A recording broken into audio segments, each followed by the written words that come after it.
Yo, it's been a minute, bro. How are you, bro? It's been a I'm minute. I'm good, brother. I've missed you guys. You and Fork. It's Yeah, been I miss feels you like a too, month bro. at least. Yeah, dude, this collab, we should have done this like months ago. I don't even know why. I don't know why. I came up with it today. I thought about it on the spot. But if you don't know who Fellow White is, Fellow White is. You can correct me if I'm wrong. I'd say you identify as a nationalist or an American nationalist.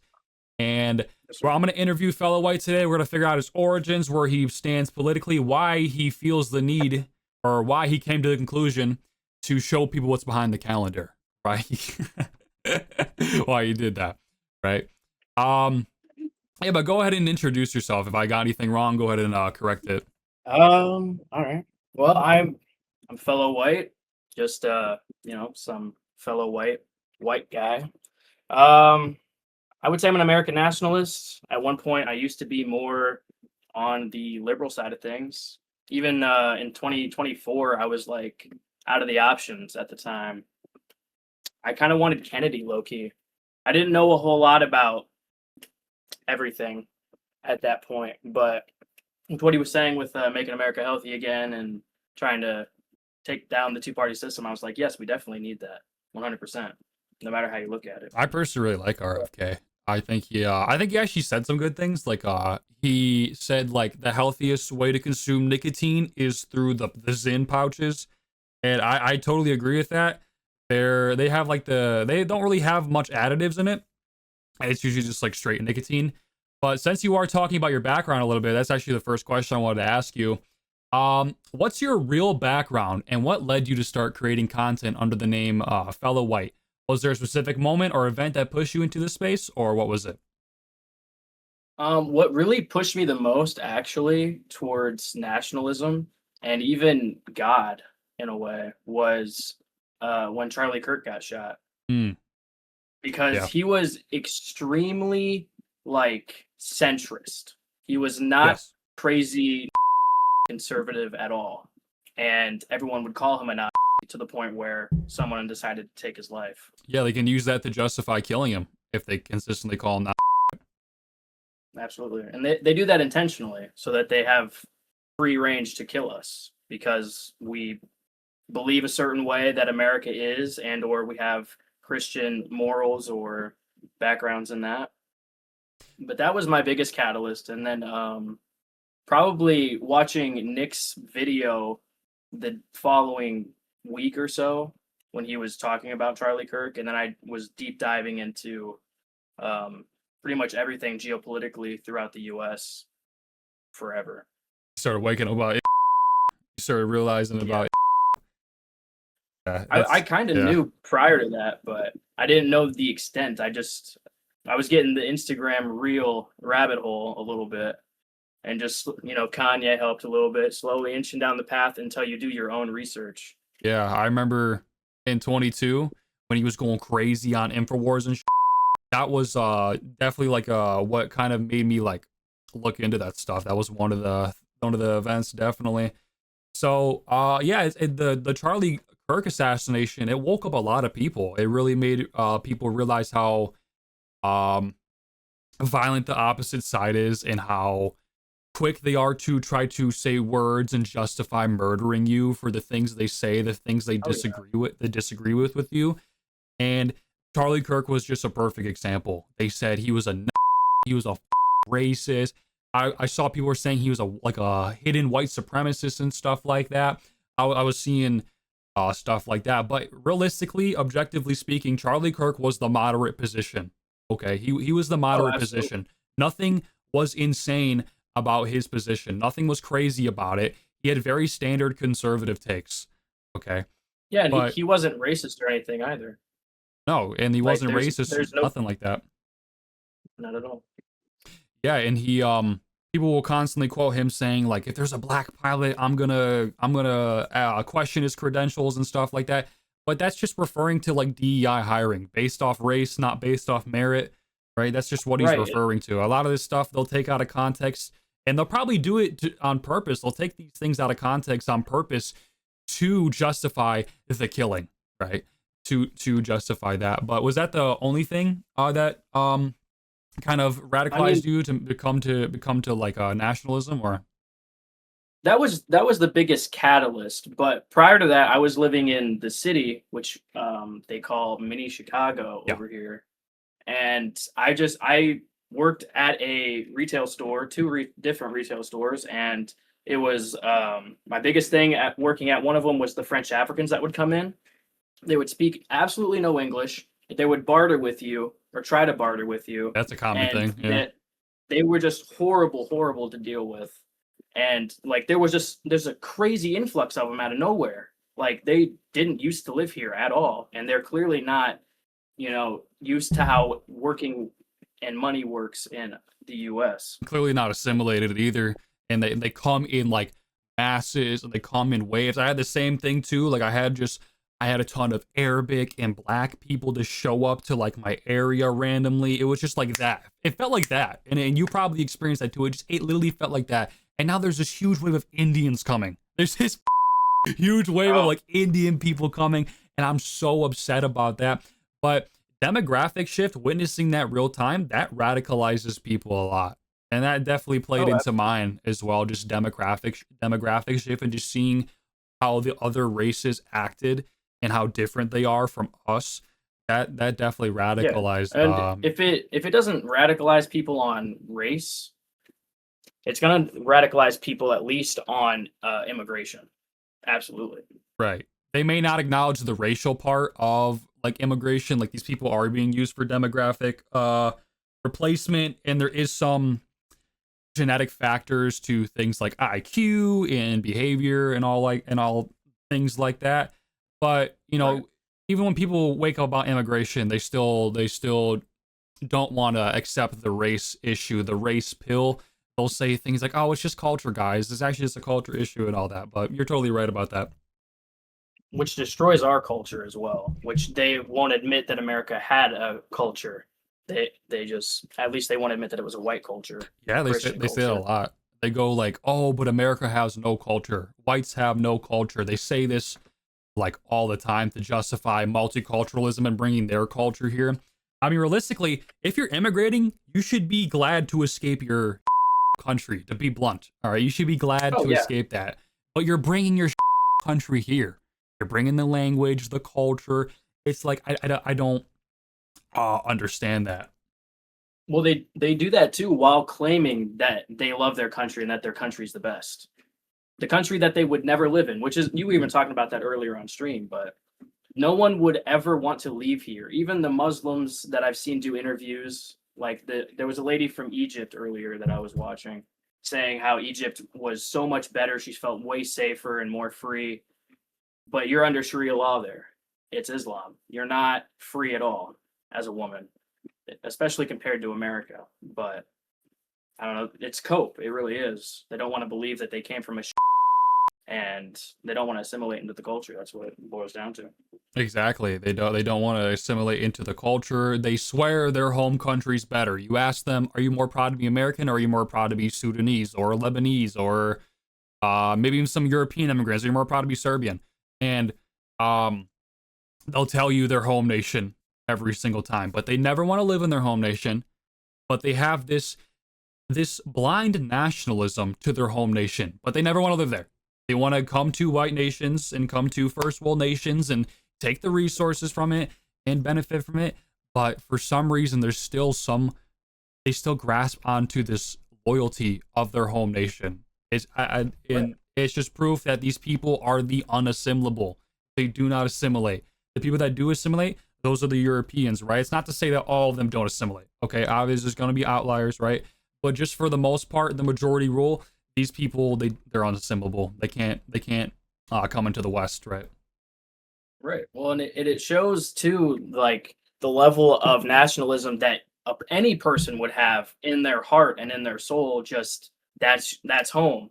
That's my land. That's my people, and it's okay to be nationalistic even for a country, but it should be okay for us to be nationalistic as Americans. Yeah, they But it's label never that supposed as to be. racist, right?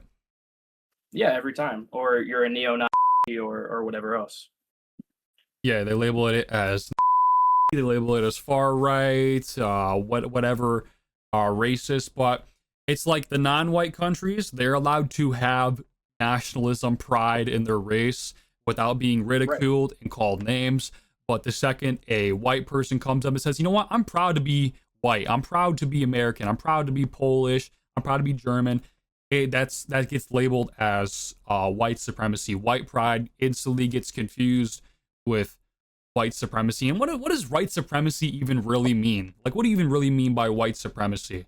Like, it's like the same thing with racism. What do you even really mean by racism? It's been these things have been so boiled down. What do you even really mean by not? These things have been so boiled down, Right. overused, and they don't mean what they used to. That's the entire point of my show, although it's not much of a show at this point because I have. Can I swear on here? Oh yeah, go ahead. Are we on just kick? Okay, I have an internet. It's real bad, so I have to kind of work through that. But my show is the internet full of Nazis because everybody that has even close to a nationalistic viewpoint or is even a Christian, conservative centrist, they're considered a Nazi. So, we're all Nazis then at that point. The internet's full of us. We all know what is right and what is wrong Mhm. at the end of the day. Yeah, you're 100% right. If I'm a if Charlie Kirk's a if you're a then there's millions of us. All right, there's so much more people like that think like us than you think. All right, yeah, be careful who you call that, right? Because if Charlie Kirk's a not, there's like a lot of the country is then. So like, Oh yeah. you know what I mean? I think we're slowly becoming more than definitely the majority, besides the immigrants that are put here that aren't supposed to be here. Other than that, for the most part, our way of thinking, even like a lot of Mexicans, they're very Christian, so they have more conservative values as well. Yeah, even though they have more conservative values, they're iffy on things like white nationalism and stuff like that. Because like when people tell me they're like conservative or this group identifies as conservative, that's also been a term that's been watered down because there's people that are gay conservatives and that doesn't make any sense because you're not conserving anything. What are you conserving by being a trans conservative, gay conservative? How does that? How are you a conservative? You're basically just a liberal at that point, right? And you think you're a conservative because you're offensive and you have guns and you drink beer and like you believe in First Amendment right. Oh, it's so conservative, right? Yeah, I remember watching Nick talk about something Tristan Tate said about the normal gays or whatever. Yeah. Like that term doesn't make sense because being gay is against, at the very least, biology if you don't want Yes. to get religious about it. So there's no such thing as a normal gay. That is an abnormality, period. Yeah. It's abnormal, and we can just look at body parts to prove this. Our body parts have an inherent purpose. Okay, our hands are meant to pick up things. Nose, get air in, right? Mouth, speak, kiss our partners, things like that. Eat food, right? They have purposes. And our sex organs also have purposes as well. They're not meant to be in a mouth. They're not meant to be in a butthole, right? They're meant to be inside a vagina, creating semen, and then for reproducing, for reproduction purposes, right? I see a lot of people also say, well, homosexuality is natural because it's observed in nature. So is eating each other, right? But does that mean those things are natural? It's not the same thing because they're not consenting. What animal consents? Like what the Right. like what animal literally gives consent? And then another, oh no, I'm kind of yapping here, but another argument I hear is like, oh, I feel like I like men, so I go and act on it. I hear that too. But just because you feel something doesn't mean you act on it. Like if I feel like I want to go and groom kids, I don't do that, right? Just because I feel like it. Right. You know what I mean? Yeah, and it made me think of Fork when you said, "Look, is natural." Obviously, in animals, it is natural. That's true. We are not animals. We have evolved past that. If you believe in evolution, like, Yeah. or even just in general as society. Um, what was the last point that you said? I think I had something There's there. people justifying them being gay because they felt like they were attracted to men, right? Oh yeah, yeah. No, and you could, if you follow that line of thinking far enough, you get to where pedophilia is okay, which Yeah. is something else you touched on, which they also are trying to lump in, especially, the they're trying to add in. I think they're called maps to the Apps. LGBT little clan tag that they got going. Not even that. Also allowing them into like men's bathrooms, women's bathrooms, right? The transgenders, allowing them into Oh the yeah. bathrooms. Yeah, the map movement. Thank God it never went anywhere, right? Because I remember when that was a thing, right? People were saying they're a minor attracted person. They feel like they're a kid stuck in an adult's body. Right? And Mhm. I'm glad everyone rejected it. I'm glad everyone wasn't like trying to embrace that. You know what I mean? So I remember. You also It remember is the super interesting who's straight? pushing that. Do you remember the super straight stuff? Super straight? No, I I don't think I remember heard of that. super straight. That was funny as we're saying that they're trying to add a part of the LGBTQ called super straight, where it's like For incredibly SS. like heterosexual people, and I was like, that was so funny. I remember when that happened. But go ahead. That's actually genius. That's actually genius. No, I mean the people that push the maps are the same people that you know are okay with child brothels and stuff in times past. It's the exact same people. Yeah, there was a lot of child brothels in Germany, right? That's what I'm not the best with German history, but there's a lot of child brothels in German history. I don't know if they were owned by if you know, but I'm not sure. I know I don't have the numbers or the names, but there was even rabbis that have admitted to it when Hmm. speaking. Um, but yeah, I mean, and it's also extremely pushed in pornography as well as incest, and that's owned by the same kind of groups. Yeah, they push a lot of Absolutely, incest, right?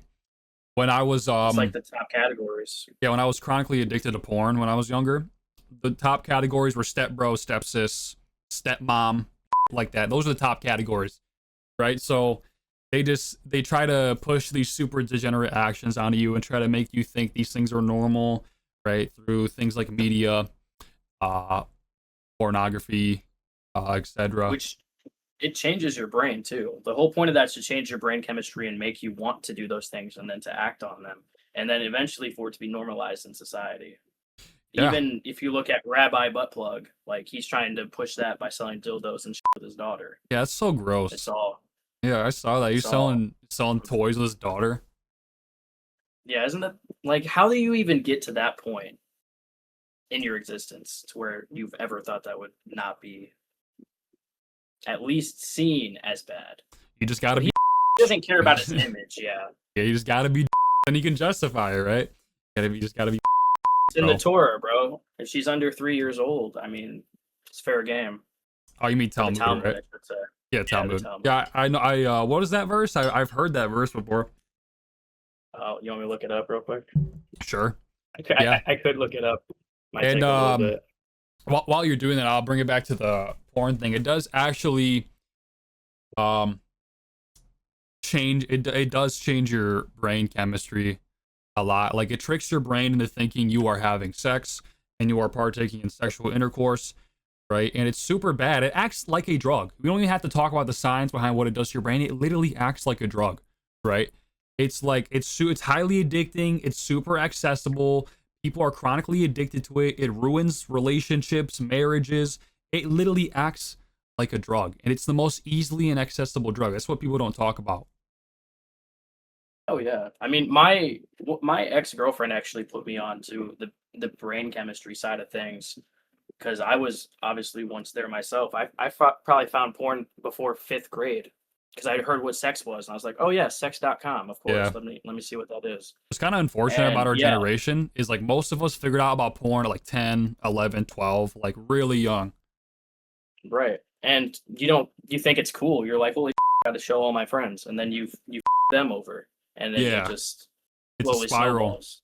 right? And they purposely don't have age restrictions on it, no ID, no nothing, because we wouldn't be able to do that, access that if there was ID checks, right? And I'm glad some states have Right. rolled that out, but it needs to be like mandatory for every state, like ID checks for porn, right? Because one of the things I hate that happened to me when I was younger is I figured out about porn. That's one of the things I hate that happened to me, and I hate that's happened to my generation as well, right? It up people, and like you said, it rolls out to people as well because you're gonna show them. You're gonna be like, because you think you're like, oh, this is so hot, look at these big titties, bro, and then you Right. show Of them to your course. buddies, right? And it just rolls out, and it just also that And makes it easier to do that because it's also just so easily accessible as well. and it ruins relationships. Thankfully, some states have at least passed laws to where you have to upload a photo ID and stuff like that. Yeah, Not enough. I think we definitely need that at the bare minimum for the whole country. It for shouldn't sure. be state to state basis. That's just protecting children. But that verse is Sanhedrin 55b and Nidda 44b. Yeah, Sanhedrin 55B. I remember that one. Okay, Yeah, and 3-year-old girl and 1 day old boy is. I I said am one not. day old boy. Yeah. That's insane, bro. We need to burn that book. Honestly, like that's gonna be in the next book burning, bro. The Talmud. Oh yeah, for sure. It was in the first. It'll be in the next one, and all Absolutely. and all the trans research again. Yeah, we need to burn. It's We need to kind of a burn those must. ones again. Child transgender surgery. All those porn books they put into schools as well. That's a real thing too, which is insane. They put like quite literally porn Oh, books in our dude. schools too for the kids to read. I've seen like people that read those at the town hall meetings or the school board meetings. They get kicked out because it's so graphic, but they have it in that same school and they don't Exactly. take it out. Yeah, it's really messed up. Okay, my next question is, what does fellow white mean to you personally, and how do you see it functioning as a rhetorical tool in today's cultural climate? That's a deep ass question, actually. Um, I mean, when people see anybody when they're scrolling, I suppose they're gonna see a white guy and they're gonna think, depending on what I have to say, they're gonna listen or not listen. And being a white guy now is seen as bad and evil for the most part, especially being a white man. Like we get the most hate speech thrown at us on all social medias. It's not even comparable, and it's never taken down for the most part, unless it's actually like violent calls of action. But in terms of it helping in the future, and like I assume you mean like spreading the message and making Yeah, a good like tool us all for kind of rhetoric in today's realize. climate. Yeah. Yeah, I mean, I definitely think that it's especially when I start making the content I want to make instead of just the goyim content. It'll be uh it'll be a big catalyst with the name because I don't even know how it wasn't taken. Fellow White is like you would expect some It's a very Jew fitting like name. meme page to Yeah, have that.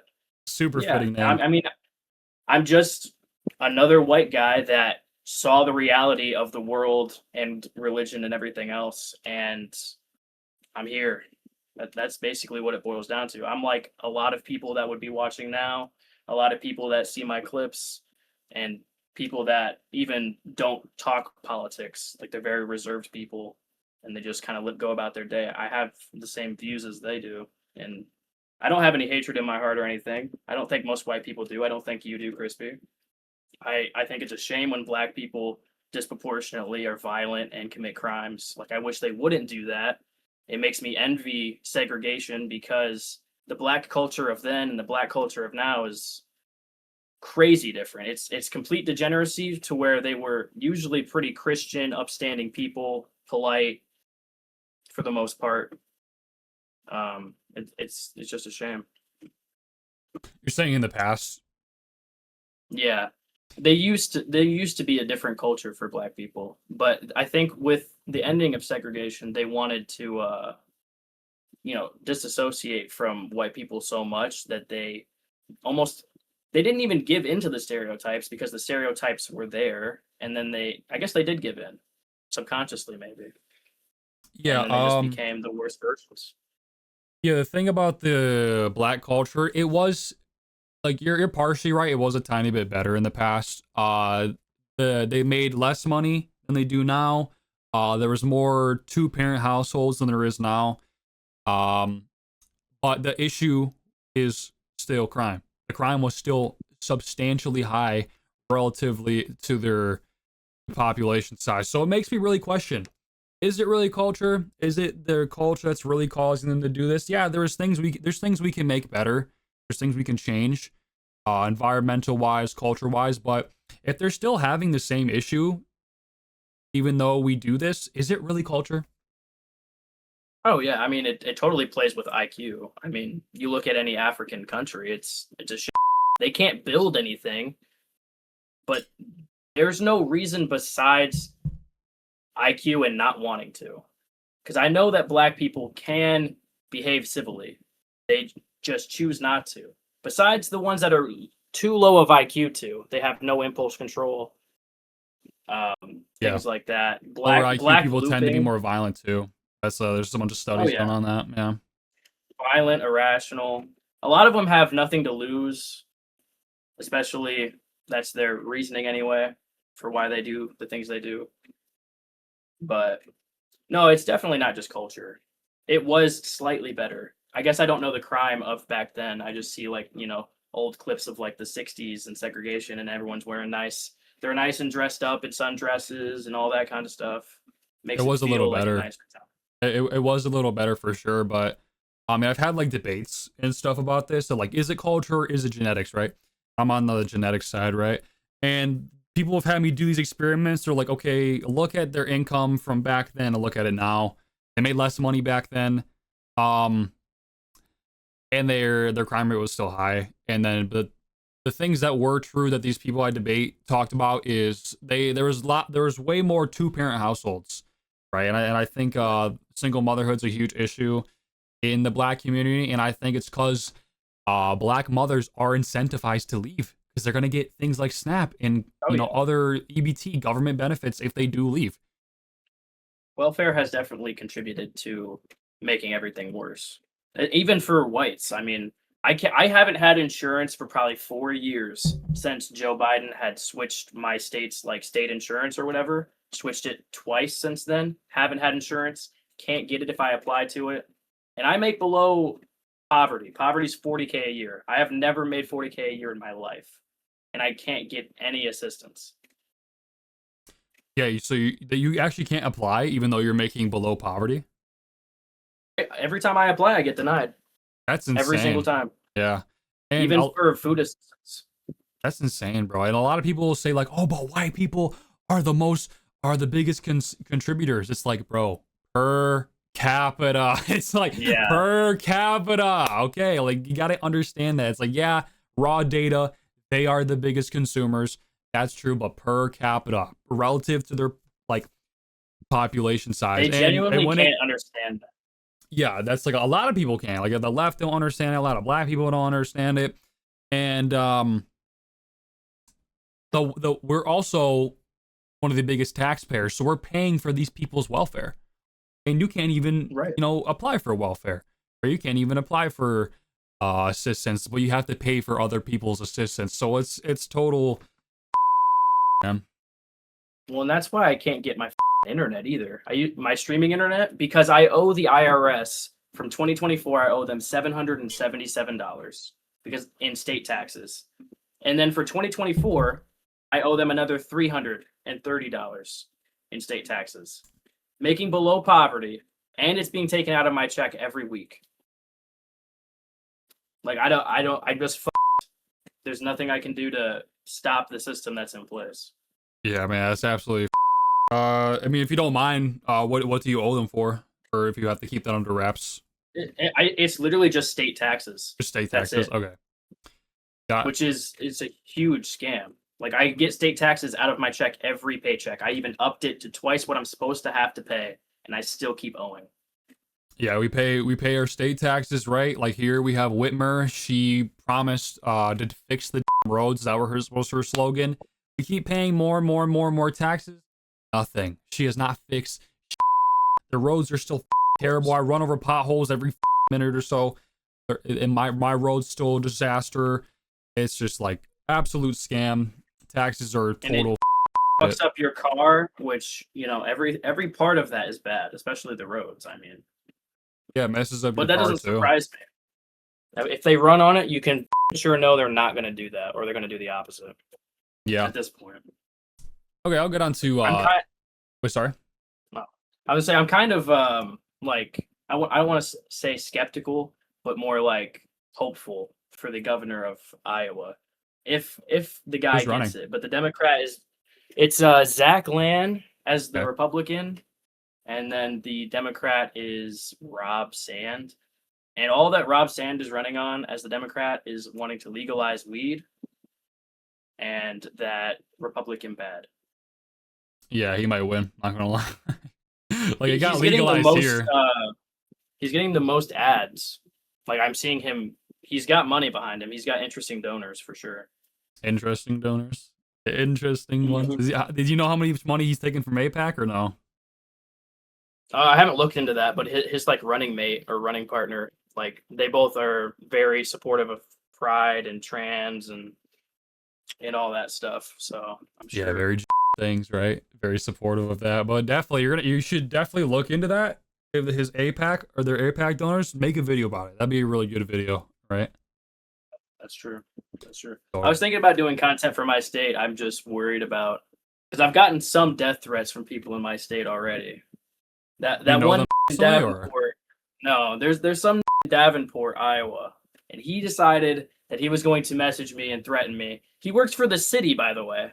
wow. Y'all niggas need to figure that out because he's over here threatening me, saying some stuff. Tell me where you live. You best hope I don't see you in person. Like, all right, bro, come to my house, find out. Yeah, dude, isn't it insane that people, like, especially black people, were looking at this with the Carmelo Anthony case, and we'll talk about that later. Isn't it insane that they can just walk out to people, threaten to kill them, and nothing happens? They can send messages threatening to kill people and their families. Oh, yeah. Nothing happens. Absolutely nothing. The cops don't even look into it. Like that one black guy that's yelling, standing there. The only good is a dead. Yeah, like, I saw that. No one's gonna say anything here. The black community sure is quiet on that. But if I was to be saying the opposite, I would monkey's a dead monkey or something like that. Yeah, they would arrest you right there. Oh, 100%. Or they would at least, take me away. Yeah, exactly, bro. All right. Next question. If you had to summarize your political philosophy in one sentence, what would it be? What do you believe is the single biggest threat facing Western nations right now?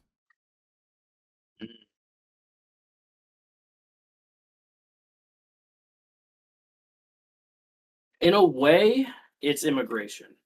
Yeah. But the biggest thing pushing all of our debt and immigration and everything else is the lobby in America, at the very least, if not the state of it in general. That's what the biggest factor is in terms of pushing the immigration, pushing abortion, pushing LGBTQ, and pushing for division. 100%. Yeah, it's all a very well devised scheme. Yeah, you're probably aware that Tel Aviv's the gay capital of the world. Yeah, I saw. Yeah, it literally is, bro. Typically, they're very pro LGBT, very pro open borders, all that, a lot of left leaning stuff, and they're all controlling our politicians. Big donors are controlling our politicians and stuff. And what a lot of people will do to counter argument this, a lot of the Zionists, they'll say things like, "Oh, but Qatar spends more money on our politicians. This lobby does." But it makes zero sense because every pro bill in Congress gets passed. Our emergency aid in general, anything they want gets passed. You don't see that happening to other foreign nations. Yeah, and the new military bill that they're trying to pass, where we merge with or something like that. Yeah, like anything they want, it pretty much gets passed. No questions asked, no vetoes, no nothing, right? Well, yeah, and they got like an over 90% win rate on whoever they want to win, and that's true. Fund for elections. They almost always win. Thomas Massey's a great example, very recent. What was it, $30 million, the most ever spent in a congressional race? Yeah, like they literally admit on their website, 90% of the people we fund win. They just admit it right there. Like we are the big dogs. You're not going to win without us, right? And it makes me question is there ever going to be a political solution to this then? Are we ever going to get a candidate in, a governor, a mayor, a president in that's anti-APAC, anti-lobbying, anti... That's what this really makes me question. And yeah, Thomas Massey, like you said, perfect example, absolutely lost. I wanted him to win. I was hoping he did. But, He didn't. And also, a lot of the issues with the anti crowd is they're very left leaning, right? They're super left leaning. Like, I'm pro Yeah. feminism, I'm pro LGBT. Like, there's this lady here who's running for Congress here, and she's like a straight up. She gets on camera and twerks and puts her camera in her crotch, and she's like, I'm a all this, right? So it's Well, kind of like, women are going to yeah, vote for that one. yeah, right. Obviously, women are going to vote for that one.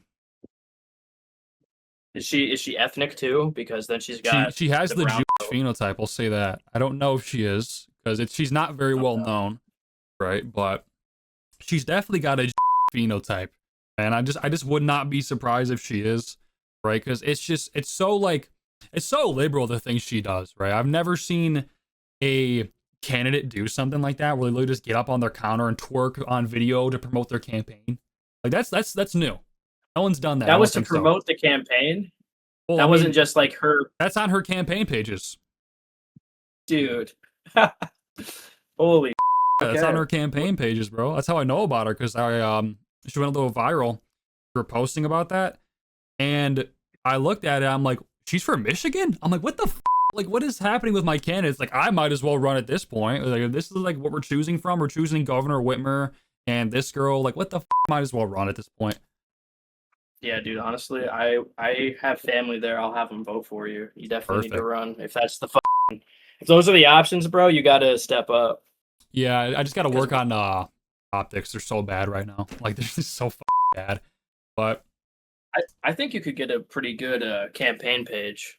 yeah, I It could would. probably do something like that. I've always thought about that. It's like, either I do a Charlie Kirk type of thing or I run. There's kind of no, or maybe, that's what I've kind of thought is like do a Charlie Kirk thing or run.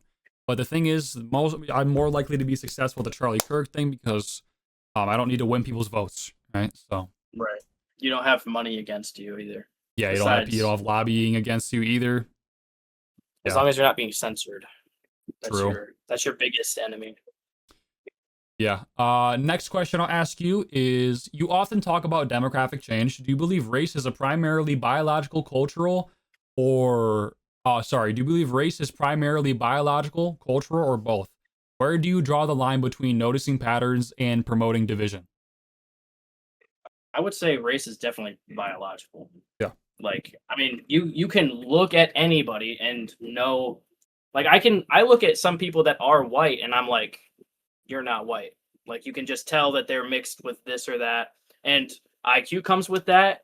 Culture definitely is embedded in that. Like if you get biblical with it, the nations and the culture go one in one. And that's very true. I don't think we need to spread division in terms of race, but we need to be truthful about what race is, what the differences are, and quit calling it racism, white supremacy, and all this. Because Asians have the highest IQ. Yeah. They're smarter than whites for sure. They also do very well as a minority. So you can't the diversity claim that there's white supremacy that falls apart too. Blacks hate to hear that, but Yeah, they're definitely one of the most successful immigrants. Asians, 100%. They're 100% oh yeah, uh one of the most successful immigrants. And the thing about division is what is creating division? What is creating conflict? Multiculturalism. Okay, so we could talk ooh, about all day about uniting with this group of people, but what are they really here for? They are here for the conflict. That's what they're brought here for. They are here for division, right? So the whole question of do we become civic nationalists? I don't think so. I don't think it's plausible because I mean they're here to, you know, poison the water, divide people, right. bring more and They're more a bio. conflict. Yeah. Truthfully, they're a bio. Yeah, and yeah, I agree with you too. Race is biological, and like you said, you can totally look at someone, you can look at their phenotype and tell if they're not white or if they're something ambiguous, like they're mixed with like Hispanic and like black and Indian or something. Like you can just tell by looking at them. I mean, that's 100% true. We all have different phenotypes, but when it comes to Europeans, we're definitely the most diverse when it comes to like hair color, eye color, all that. Other races, they usually don't have much diversity, and I hear, and then there's gonna be that liberal who's like, oh, but there's a black tribe with blonde hair, but that's like such a small like percentage of black people, you know what I mean? You know, and then someone's gonna say, oh, but Hispanics have green eyes. It's like that's also like not like majority too. It's also like a little Well, bit and smaller. they mixed with Spaniards, a lot of them, Yeah, they so there's a lot of white in there as well. Not a yeah. lot, but there's a little. I guess I'll ask you about that next. What do you consider to be white? Who is white? Who isn't? And how do you come up with that conclusion? Um, I don't know. I guess I've never thought about like who is white. I can always just kind of look and tell. But there's Yeah. also behavior that's not white. You know what I mean? Yes. We all know Yep. what a is. It's Wigger Wednesday, and shout Yeah. out We all to know the that. Wiggers. But they have like the black culture, the black scent, and they're still white. I would still consider them white, but the culture in them has decayed. Their white identity has decayed, as it has for the whole country. But determining if someone's white or not, I guess it really, I don't know. My best friend since like second grade, I just found out like he's like Slavic, and I think he's even kind of a little bit. But although I look at him and I've always looked at him like, you're not really white. Both of his parents are white. They're like white passing. He has a tan, like a year-round tan, but he's just as white as his parents are. And it's definitely, it's kind of, you got to, I don't want to cherry pick, but you can kind of just tell for sure. Yeah. There's people that want to get super specific about certain types of Italians. I'm talking about Finks, but That's definitely true. I would just say for me, what do you determine as white? If the European groups cluster together, I would say yeah, those people are white. You know. Oh, but what about Albanians, Serbians, Romanians? If all the Europeans are clustering each other and this group doesn't, then that group wouldn't. Right? I mean, it's simple. It's right, simple like as that. And then what about? And then people be like, okay, what about edge cases like Nick Fuentes? It's like that's gonna be a little bit of a tougher one. That's also like rare scenarios, but like edge cases like that. I'm gonna probably butcher this, but he has like this thing called Amerindian DNA, I think, which makes him look the way he does. And if he actually, I've seen images where if you deplete the Amerindian DNA, he looks like totally different. So, right. like, is he white? That's like up for debate. And I mean, I would still like him if he isn't, right? If he technically wasn't, like, if the Right. Amerindian DNA is really him up. Well, and when I look at Nick, he looks Irish. I mean, his Yeah, phenotype is mostly Irish when you look at him, and I mean, his dad is not even, what is he, half Mexican or something like that. like Like half his or like dad's not even something like fully that. Yeah. Mexican, and his mom's Italian, but he has the Irish phenotype. Yeah, brown I mean, hair, he's the still hair white, like this, like me and you both have it too. Like we're both Irish, right? right? Both have the frizzy Irish hair. Yeah, he's also Well, he sometimes his beard looks orange, like sometimes. right. Well, and his dad was like, very pro American culture when he was growing up, and like American culture is white. His dad is Mexican, sure, Mexican passing, but in his heart he's an American. And same with his mom, same with him, not to speak for his parents or anything, or Nick, but it's America is a culture. American is a culture, but it is a race as well. It is Europeans. It is the Irish, the Italians, the Germans, Yeah, I would say it is a the nationality, British. but race and nationality go hand in hand, right? That's what I would say. Yeah, absolutely. And culture. I mean, those are all embedded in one. Yeah, and culture just stems down from people. Like a lot of people will say the immigration issue is it's just a culture issue. But where does culture really come from? It comes down from people. So what you're really saying in just a politically correct way is there's a people issue, not a culture issue. Oh yeah. I mean, if you follow any line of like leftist logic, you end up exactly where we are, but we're just telling the truth and they're trying to beat around the bush. Yeah, right. Be like politically correct. How to Yeah. go about it. My next question would be, what does genuine nationalism look like in practice for a country like America or any European nation? And is civic nationalism still viable or has it failed? By civic nationalism, do you mean Basically, we all as team up and citizens? take down the right? We've been discussing something in my Discord, like you know about the White Enclave, right? That Explain. I don't remember where it's at, but it's let me see if I can find it on Google here. There is a group of people that made an enclave for themselves, a little homestead for a community of like-minded individuals, you know, Christians and specifically whites.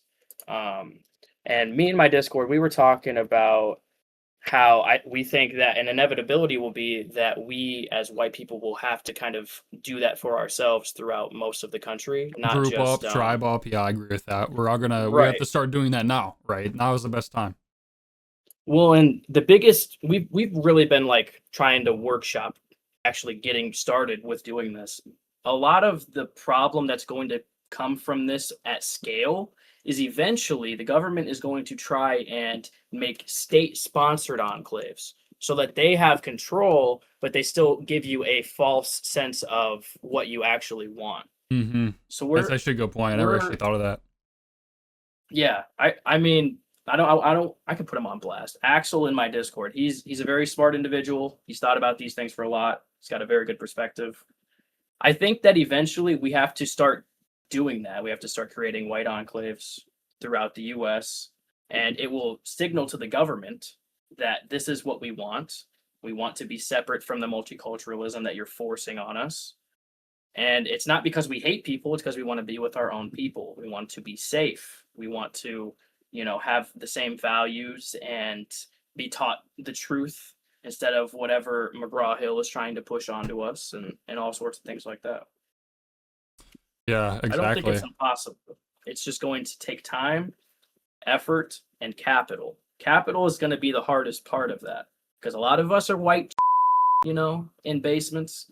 But if we have someone with capital with the same ideals, then we can, you know, start to slowly roll this out and create change that's not politically. Because a lot of the movement as of now is people trying to, you know, hide their power level, work up in government and in education and things like that. And if you are somebody that doesn't have those options or, you know, political ambitions, this would be something you could do to still help in the cause of saving America, which is what it really comes down to. Yeah, hiding the power level is super important. We need to group up with people who are ambitious about, gaining power, gaining money, who are also white. Like, I went to a party at my neighbor's house recently. He like loves my content. My he's a business owner, so I'm definitely gonna group up and tribe up with people like that, right? And the thing about the white enclaves, would you consider return to the land like a white enclave, or? Yeah, that's actually the one I was referring to, was Okay, Return of the Land. my issue with like white enclaves is on paper they sound really good. They sound really, really good, but Right. they're not. They're only really effective in a short term, right? There's short term strat. They're very effective, but long term they actually don't make sense, and they don't make sense because if we just retreat, we don't actually retrieve. We don't actually take back society, right? We don't actually gain That's our true. power back, right? Also, like you said, the governments could make their own, and they could make it state ran, and then it gives you this false sense of security that like you're finally safe from outside influence, right? They could also just make forced diversity laws. That's totally possible. That is probably Yeah. coming in like the next 10, 15, 20 years, where people are forced to be inclusive and diverse. Like that's totally possible. So there's a I like the idea of enclaves and I like the idea a lot, right? But I feel like there's a lot of flaws in the thinking. If we can, if there's a white enclave that addresses all those issues, I'll be totally like, for it, Oh right? yeah. But the white enclaves want to be self-sustained. They want to self-sustain. They want to have their own schools and stores and all that, right? They don't want to take back society. They want to retreat, and that's like my issue. I can see that absolutely. And in terms of legislative change that they would make to stop stuff like that, that's probably sitting on some desk somewhere, waiting to use that, waiting to slip that in some bill. That definitely sounds like a plausibility. Yeah. That's why I'm trying to workshop it so much because they're and like with Return of the Land's most recent legal challenges, that's going to create a framework for future legal endeavors. Everything is just going to slowly have to be workshopped and tweaked, and it's we honestly we need a lawyer to like kind of like I don't even know what kind of lawyer, but it'd be a high up, almost Let's get a lawyer lawyer. at that Let's point. get a, Yeah, I mean, you need one that's as good as a lawyer for sure. It's just I think that's an inevitability. It's either going to be that, or we're gonna be, there's gonna be some catalyst event that creates riots, and then I mean, we're at a boiling point. If there were riots, like especially over what has recently happened in the U.S., which I don't think there should be, like that's completely unjustified. As I mean, they always are. But if Black people start rioting, I think that it's going to be a big catalyst for something else. But I want something in terms of a catalyst for white people. I think that would be the. I don't want anything to happen to create that catalyst, because it would have to be dire. It'd have to be terrible circumstances for that to happen. But I feel like that would be an ideal push at the very least. cool. Okay. I'm gonna ask you this question, and I'm gonna head to the bathroom real quick. Um, this is a sensitive but frequent topic in the circles. What do you see as a net impact of overrepresentation in media, finance, and academia? Is it coordinated, cultural, or something else? I'll be right back. You want me to answer, or you want me to wait?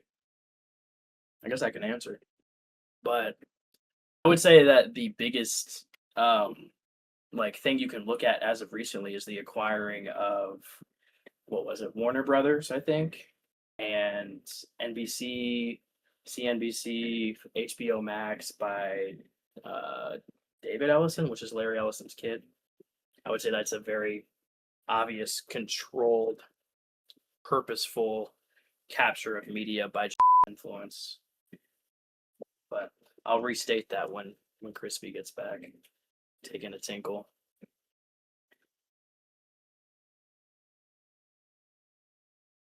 I don't even have the stream pulled up, so if anyone's in chat, I can't even. Let me pull the stream up here. Let me see. You're talking.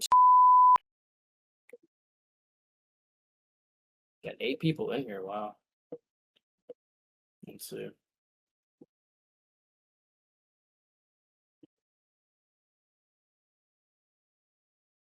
I'm a true area, sir.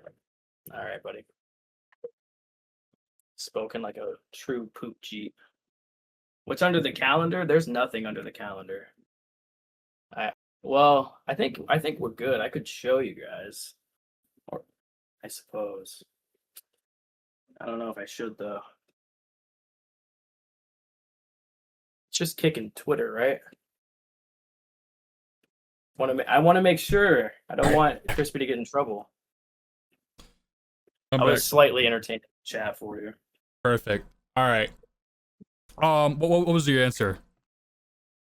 I was saying pretty much the biggest thing that you could look at in terms of like purposeful media control, or persuasion, would be the acquiring of Warner Brothers, CBS, HBO, all of that by David Ellison. Or yeah, it's David Ellison, Larry Ellison's kid. That's the biggest, like, obvious. They fired people and then hired to be hosts. And obviously, if you know about anything about the Ellisons, they're big supporters of the and I think, isn't Larry Ellison the like biggest donor to the Defense Force? I actually don't know, but he owns Oracle, which owns TikTok, right? Oh, yep, yeah. He hosts all of our data, almost all data in the U.S. Yeah, and to extrapolate that, to add on to that, anyone can do this if they want to see really how much power they hold in our, just for billionaires, for example, right? You can ask like AI, or just look it up. What percentage of billionaires in America are? I'll probably tell you somewhere from like 30 to 40%. And then when you take into account their population size, that's like a 2,000% overrepresentation in billionaires. And that's just billionaires. That's not taking into account like company owners and like media owners and Oh yeah. stuff like that. So there's such a massive overrepresentation when you really break it down per capita. Yeah, it's ridiculous, and that's in everything. They're what 2% of the U.S. population, and 0.2% of the world population, or something like that. Yeah, a very And small world they population. Yeah. overrepresent in everything. Everything they overrepresent in politics. They overrepresent in media, Hollywood especially. That's been known forever. They've been manipulating Hollywood and Yeah. pushing their propaganda. Yeah, you know what's funny? I had a debate a long time ago on TikTok with this guy. He told me that the reason why have a massive overrepresentation in owning porn companies is because they were pushed out of Hollywood by white men. That's like the new excuse now. It's like, okay, but they have overrepresentation in this because they're pushed out by white men. But then I proceed to ask him, based off his source he was reading to me, I'm like, can you find where it says why they did that? And there's just no Right. reason. There's just no reason. They just did it. They just did it because they wanted to, right? They just Yeah, kicked them there's out never a because they just wanted to, right? Like just woke up one day and said, I hate these people for no reason, right? Yeah, the have never done anything throughout all of history. The 100 and I think it's 110 now. I think they got kicked out of another country recently. Albania. I was saying that. Yeah, Albania. Every time, it's never been their fault. They've never done anything. Not even once. Yeah, it's all a byproduct of anti-Semitism, right?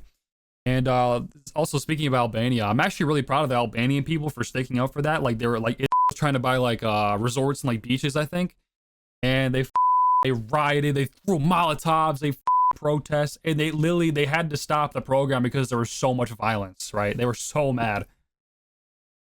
That's I just obviously I don't like violence, but I we're don't so promote far it. gone in the Western world that we can't even stand up to it in the same way.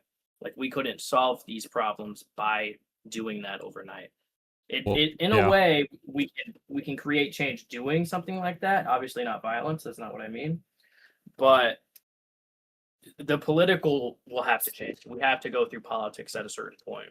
That's the yep. only way it's ever going to be done. Infiltrating positions of power. You know, like basically that's basically what the did, right? They infiltrated positions of power, and they took it over by doing that. So we're just gonna do the um exact same thing. And I've heard people say like, oh, but they're gonna have like systems and stuff to hinder us from doing that. That's where the hiding the power level comes in though, right? You know, keep your Right. social medias Absolutely. clear. Don't talk about this stuff in person. If you do, private group chats, private messaging apps, fake account, Only with people right? you trust. Only with people you trust. No 100%. phones are recording or nothing. No cameras are on, right? Well, and that's why where was I going with that? Mm, I don't even know where I was going with that actually. Let me think about Okay. it. Well, we can move on to the next question. We can come back to it if you think about it. If you could set immigration policy tomorrow with zero restrictions, what would your ideal criteria be? I would completely stop immigration. No white people, no brown people, no nobody until we settle that the border is completely 100% secure. We finish the wall. Actually, that is a necessary thing that we need to do. And then we need to have total remigration in terms of people that are illegal and do not need to be here, or people that were let in under lucrative circumstances. Let's say. Well, yeah, I'm curious. Do you believe in total remigration? Should we deport all non-whites to their homeland? I don't know that that's even. I think the best way that we could do something like that would be to obviously just deport everyone that has no legal standing here, and then maybe for blacks we do something like George Lincoln Rockwell once said about giving them reservations. At least but also we should incentivize them to go to Africa. You know what I'm saying? Right. The ones that So we, want to we leave, give we them should let them, right? Right, absolutely. And we won't take rights away from those that stay, but we should try and also incentivize them to go to reservations. Whether that's, with more welfare for them or whatever else. Yep. I agree with I Rockwell think there. He that's the most said, plausible.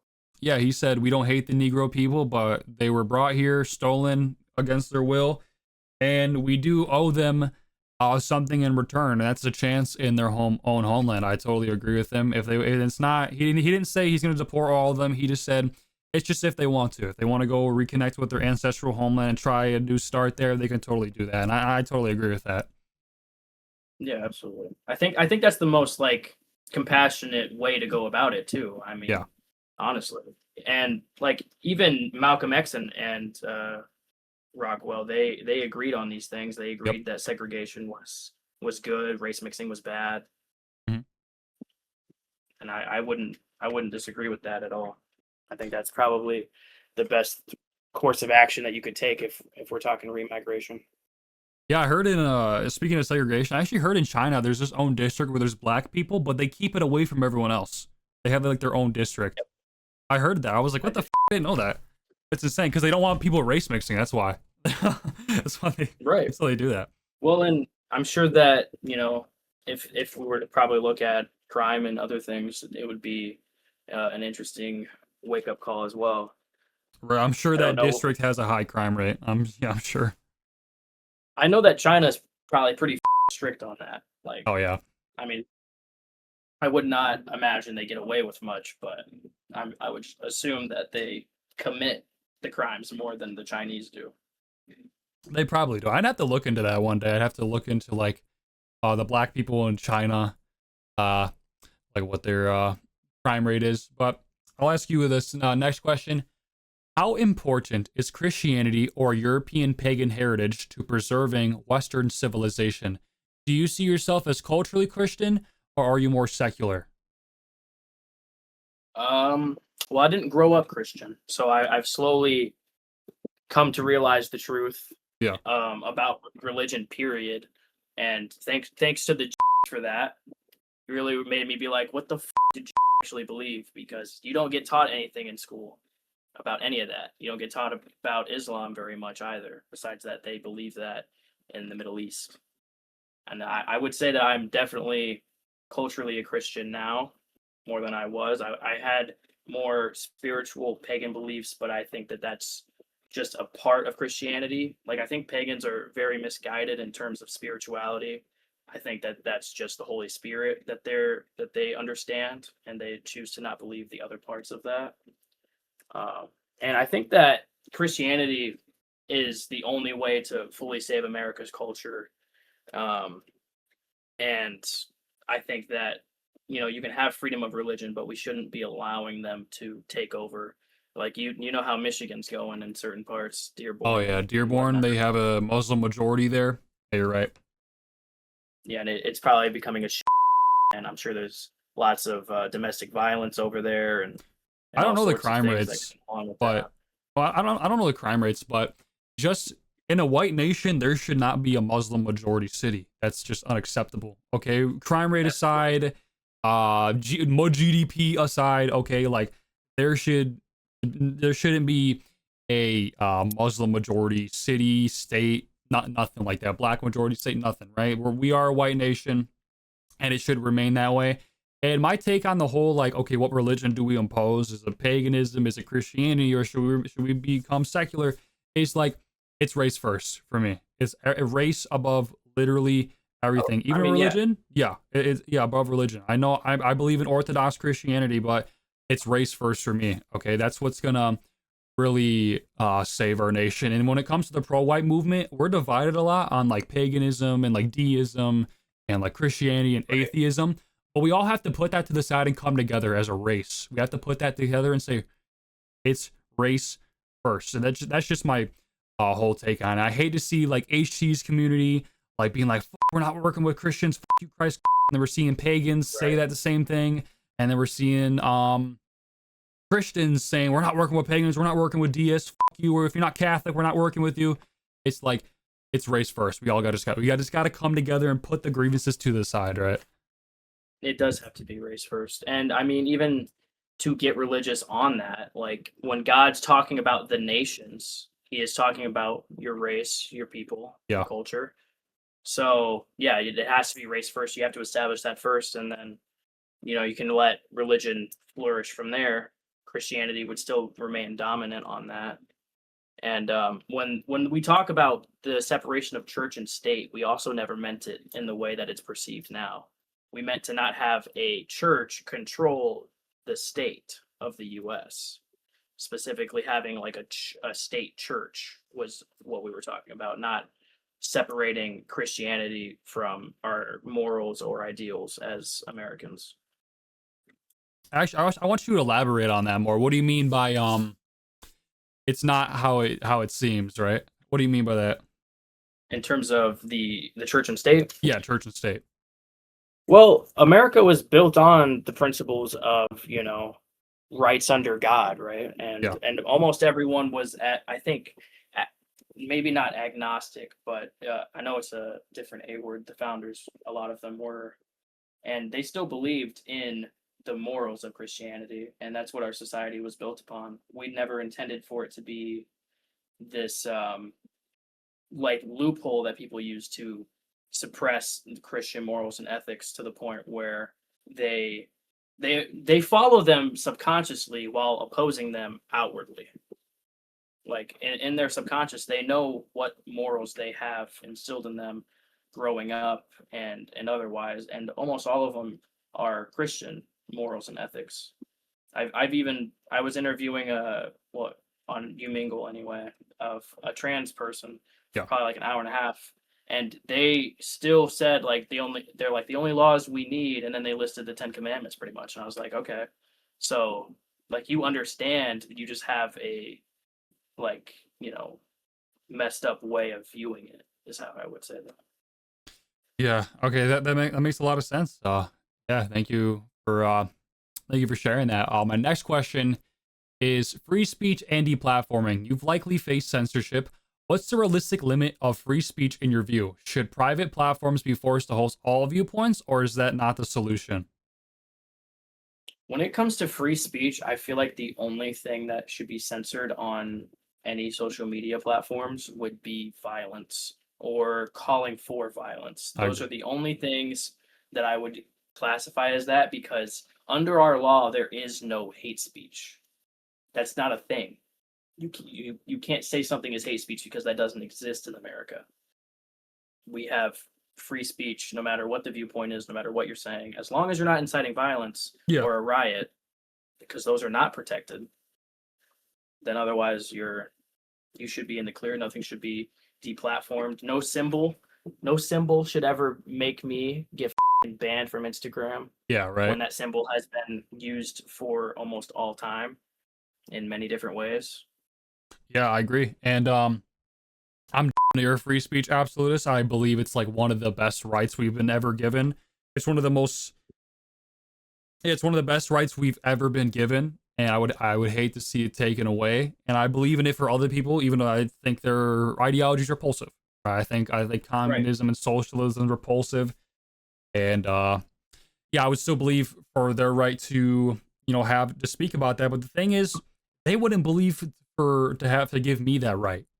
That's the thing. That's why I Right. question, should I be more strict about my free speech laws? Should I just only advocate it for certain people? Or should I be more on the absolutist side? Because other people wouldn't want me to have that, right? But I would advocate for them to have it, but they wouldn't want me to have it. Like Charlie Kirk, for example, he wanted everyone to have free speech. He put a mic in front of his stand. He said, "Come up if you disagree," right? Any viewpoint was allowed, and you could have said anything, right, to him at that point. And he totally believed in it, but they didn't believe in it for him. They killed him. They shot him square in the neck with a rifle.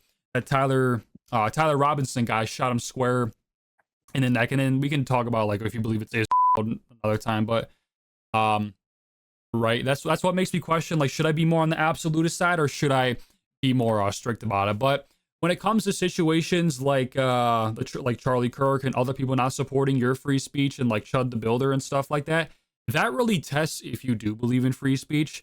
And I would say I should probably still remain in my position of being more on the absolutist side because I would support Chud's right, I would support other people's right, I would support Charlie's right, all that.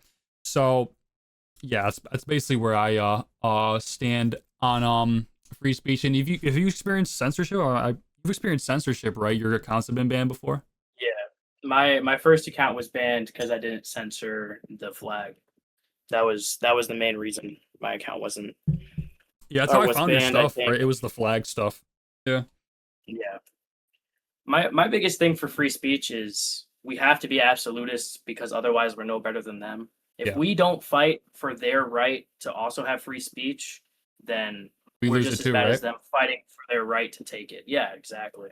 Yeah, And the left has always been advocating for censorship and taking of people's rights, not allowing people in countries. And when it happens to them, it's the end of the world. They can't believe it. But it happens to the right and it's totally fine. And we have to be opposed to that because we will lose what it means to be an American if we don't have free speech. exactly. That's why we still have to advocate for 100%. Okay, next question. The far right label. Do you accept the far right label, or do you see yourself as a moderate who's been made by extreme, who's been made extreme by shifting over to window? Where do you think mainstream conservatism went wrong? Um, I would consider myself far right just because of what that it has become. Yeah, Although we would have just been right in the past, we wouldn't have been far right. We would have just been the right. yeah, Uh, in terms of the like where the public is on everything, I would say they're center right. And the reason that it's all gone wrong is because they're working too much with the left to censor the far right. They don't actually care about the things that the far right cares for, even though that's the majority of the right at this point. yep, They only care about what they need to do to advance themselves with financial and everything else. And they work with the far left to not the far left, but the center left to censor the far right. And they really push a lot of policies that they both agree on, usually based or even censorship based a lot of the times. one thing we agree on, thank God, right? Yeah, right. Because if we didn't agree to serve and protect it, we'd be bad. Yeah, I'm glad the right is starting to become more anti. That was a huge issue. Is the shilling like Charlie, for example, biggest name in conservative politics and blood sports debating, pro right? Ben Shapiro, Right. pro Trump, pro. All these right wing figures are all very pro, and it's like, how can you be a patriot, a nationalist, and shill for a foreign nation? It doesn't make any sense. Like leftists call Cam Higby. I don't know if you know that guy, Cam Higby. They call him a white nationalist, and it's like you can't be a white nationalist and pro. Like it just does. It's just not. You can't be a nationalist and pro. It doesn't work. Okay. No, of So, course. yeah, it's just like so Of course they stupid. push that though. Yeah, but they use these They words like white nationalist to justify violence. So that's the thing. No, absolutely. And censorship. Censorship Shout out too. to the ADL. Yeah, ADL definitely gonna post about this one. This interview right here. All right. Let's talk about women and family. What's your honest take on modern feminism, declining birth rates, and gender roles? Should society prioritize traditional family structure again? And if so, how? I think that feminism has gone so incredibly far to the point where doing OnlyFans is seen as okay and not seen as prostitution. Having abortions and being a being a and sleeping around with a bunch of people, that's seen as women empowerment now.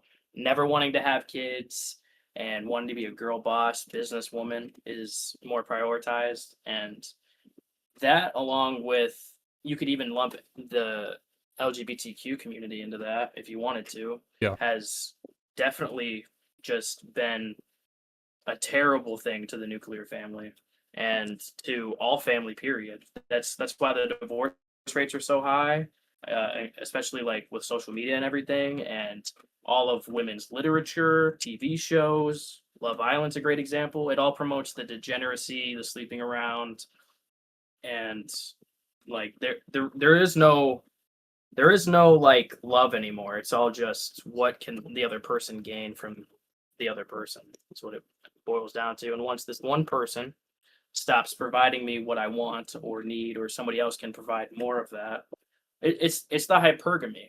That's what it is. You said it is hypergamy or not? It is. Yeah. Hypergamy is 100% what has happened, and it Yep. or hoflation. That's another term that basically means the same thing, and it ruins it. That's why there's so many now, so many incels, because the dating pool, it's all online dating. Everyone just wants to do hookups. Nobody's serious. Nobody has a like moral background on relationships, whether religious or not.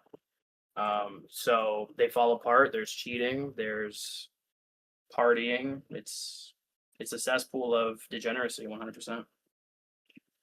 Yeah, I totally agree. And people kind of are repulsed by the idea of like we're going back to the 1950s. Well, it kind of worked, you know what I mean? And they point that out to try to say like you don't want women to have education and not have jobs. Uh Women in the 1950s did have jobs. They had part-time jobs. They literally worked part-time jobs. I'm not saying they can't have Right. no job, right? But what we're saying is they should prioritize motherhood. That's what they should be. That should be over everything else. It's not saying they can't get educated. It's not saying they can't get jobs. It's saying they should prioritize motherhood over everything else. That should be number one. The issue is women prioritize the education and the career over motherhood. And they're having kids in Right. like their 30s or even late 30s or mid 30s. And their kids are coming out autistic, Down syndrome, disabled, all these issues, right? When they were supposed to be having kids in their most fertile years, 20s, mid 20s, early 20s, right? That's Right. that's their most fertile years. Well, and abortion plays a big role in that. I mean, even the moms that would be having the Down syndrome or autistic kids, if they scan for that prior to that, they'll just get an abortion. And the people that are getting pregnant in the years of their life when they're supposed to be having as many babies as they can, they they get abortions, and that's why a third of our generation was aborted, and it's promoted. Yeah. It's also It's playing into the declining white birth rate population to abortion, right? right. It's gonna that plays into it. And even like as a American nationalist who believes that America is white, abortion was created purposefully to suppress black birth rate. It Yeah. was to kill off as many black people as possible. So any black person that is okay with abortion, they are like fundamentally opposed at the same time. They just don't realize it. It's a Yeah. big mind and like these universities and things, they push that kind of thing. Yeah, they don't teach us about the real history of Planned Parenthood. It was literally created as a black killing machine. That's like not to sound like the Democrats are the real racists, not to sound like that, but that is quite literally what it was created for. And when more and more black people get abortions, they have the highest rate of abortions. They are playing into their own downfall, right? Right. Now, and it creates an impasse because I know how devastating it is to have a major amount of blacks that are being, miseducated, let's say, to get a little liberal on it, and growing up without fathers. It does play a role into how they behave. It's not the white man's fault, it is their fault, it is their culture. So having abortion be abolished is going to create more of that, more than likely. That's why we'd have to fix the home first, I think, if possible. Yeah, single motherhood is a huge issue in the black community. We'd have to make it so they're not financially incentivized to leave, for sure. But next question. What's your theory of change? Do you believe victory comes through politics, culture, education, meta politics, or something more radical? And are you optimistic or pessimistic about the future? I would say it comes from culture, and it's definitely going to come from politics and education, 100%. Because we have to educate people on what the truth is, and that's like a big part of what we do. Even just debating with whoever is telling people what the actual truth is, even though there are people that are going to hear the truth and not accept it, Yeah, and right. that those people are pretty much hopeless until they are face to face with something that's going to radicalize them. Change is going to come politically, as much as it possibly can. If it can't, then it would be something more radical. But that is it. That is like last resort. Yeah, That right. is the last. That's the last thing that we would even want to do. But we would be willing to go there if need be. At least I would. I don't know about you, but if it got bad enough, not to be an accelerationist, there would be radical change, and it would have to be very dire. Makes sense. Makes sense. My next question: who is your most effective critic on the mainstream right or left, and why? Also, what's the weakest part of your own worldview that you're willing to admit? I don't think I have any critics besides just other and Other like chuds. liberals. Truthfully, if someone was to see my politics and actually know them, I feel like there would be a lot less criticism. Yeah, right. Um, if someone was to just take one of my clips of me saying to somebody or whatever, Yeah, it would probably not give them the best taste in their mouth. right. But But that's how you reel people in. I get it. You know. no, right. You got to have that. That's what I talked about in. I have an interview coming out at some point with YouTube channel, and that's what I was talking about there. Like the clips, they are important to the movement, even though I don't feel that they're important because they get all the doom scrollers engaged, and then if someone's to hop in the Discord, we can have actual discussions. And I do want to change my content to actually, be something more substantive than just trolling online. Right. And I've experienced the same issue. Like when I started first making content, it was a lot of trolling and just like race baiting and like like that.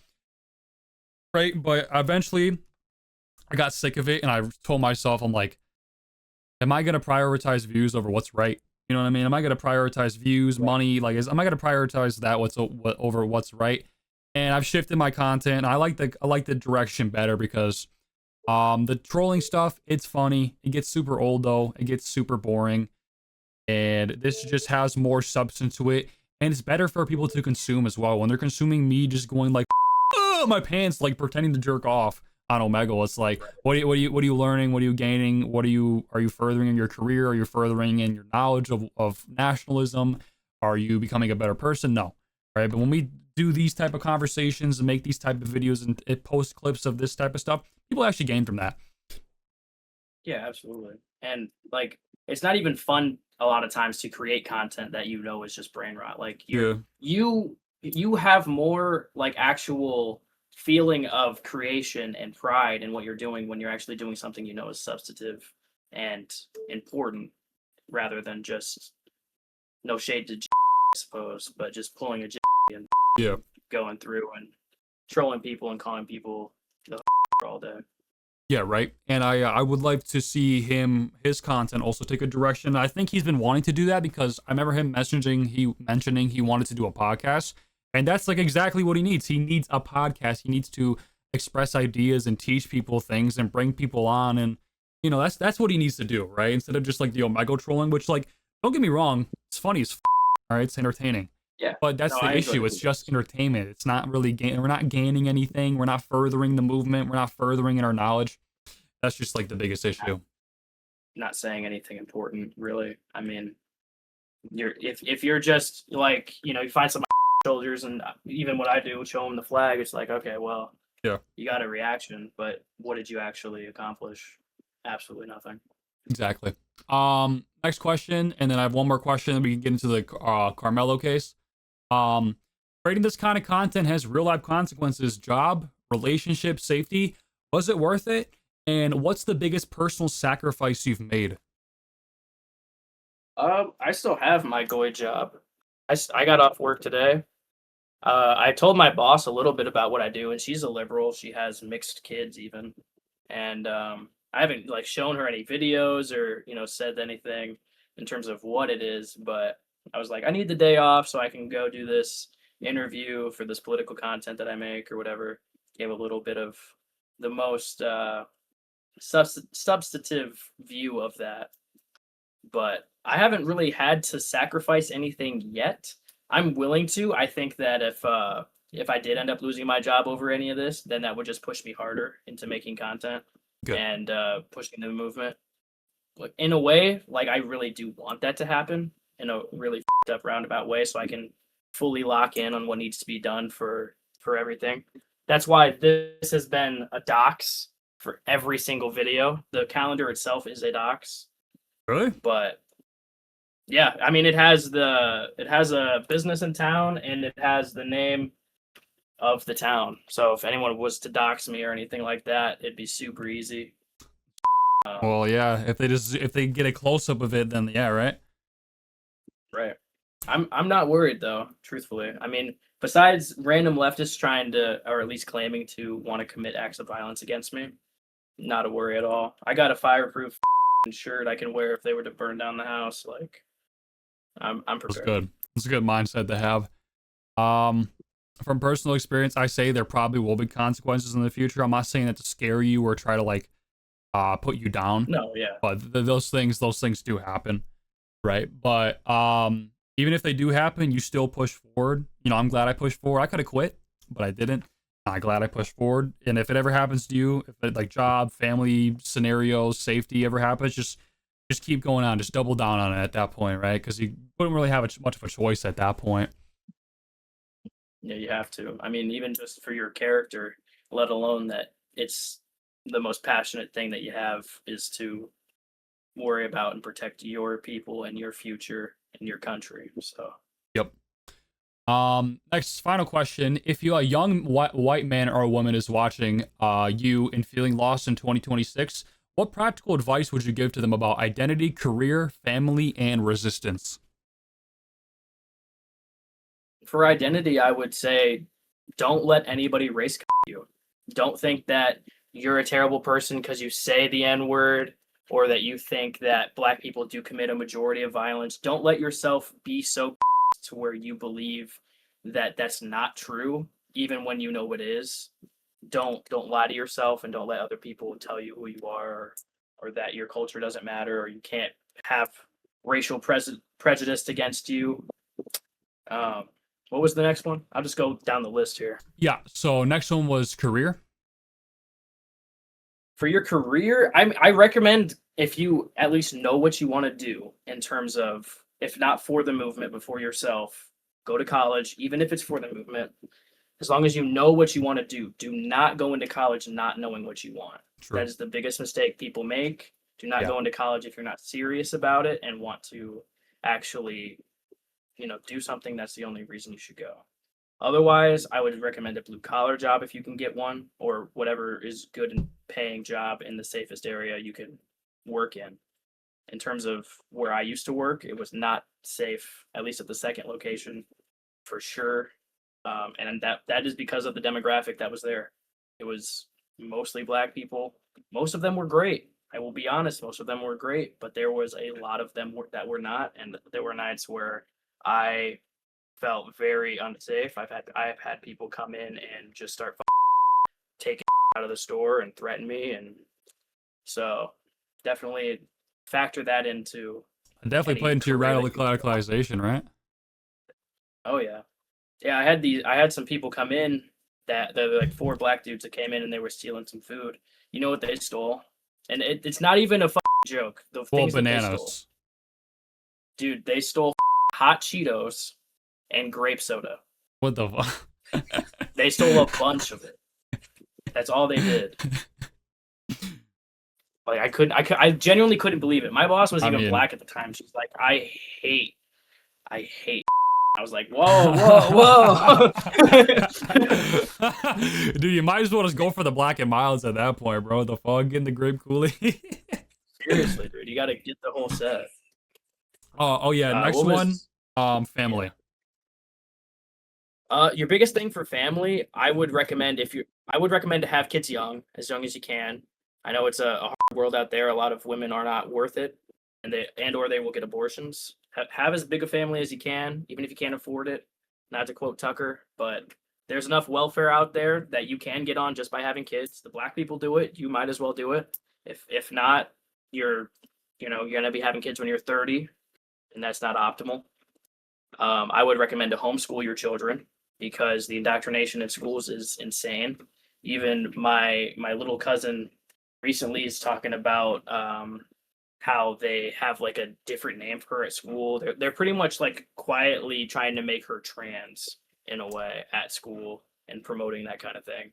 Yeah. So definitely keep your kids out of any public school, especially in unsafe areas. If you're not just worried about indoctrination, white kids are being targeted at very high rates, like depending on where you're at. So just be careful on bullying and things like that. Yeah. And you know who made our modern school system? Rockefeller. That's the guy who made Yeah, our modern school system, bro. shocking. They've And never done anything wrong. final one, resistance. Resistance against all of the liberal stuff they try to push on you, I Yeah, suppose. and also like personal goals, I guess. Yeah. I would say that there genuinely is nothing that you can't accomplish if you put your mind to it and you really work on it. That's very true. Like eventually you will get there unless you genuinely don't have the talent for it. Like if you're trying to create something and you just can't get it and you've been working on it for years and years and years, maybe it's just not for you. But that doesn't mean that you should give up on that completely. Maybe do it as a hobby. Always be resistant against any outside factors or negativity that comes your way. The only way that you can succeed is to push through because you've made it through all your hardest days and you will continue to if you keep on. All right, cool. That's the first questions I had. We'll get into the Carmelo stuff. I know this was super long. If you want after the Carmelo stuff, we can do the Belfast stuff, or we can do that another time if you want. If you don't have time, if not, we can go through Carmelo and Belfast. I totally got time. You want to let me just use the bathroom real quick? Yeah, I'm gonna get some water as well. Um, All right. I'll be right back though. you 1 second.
All right.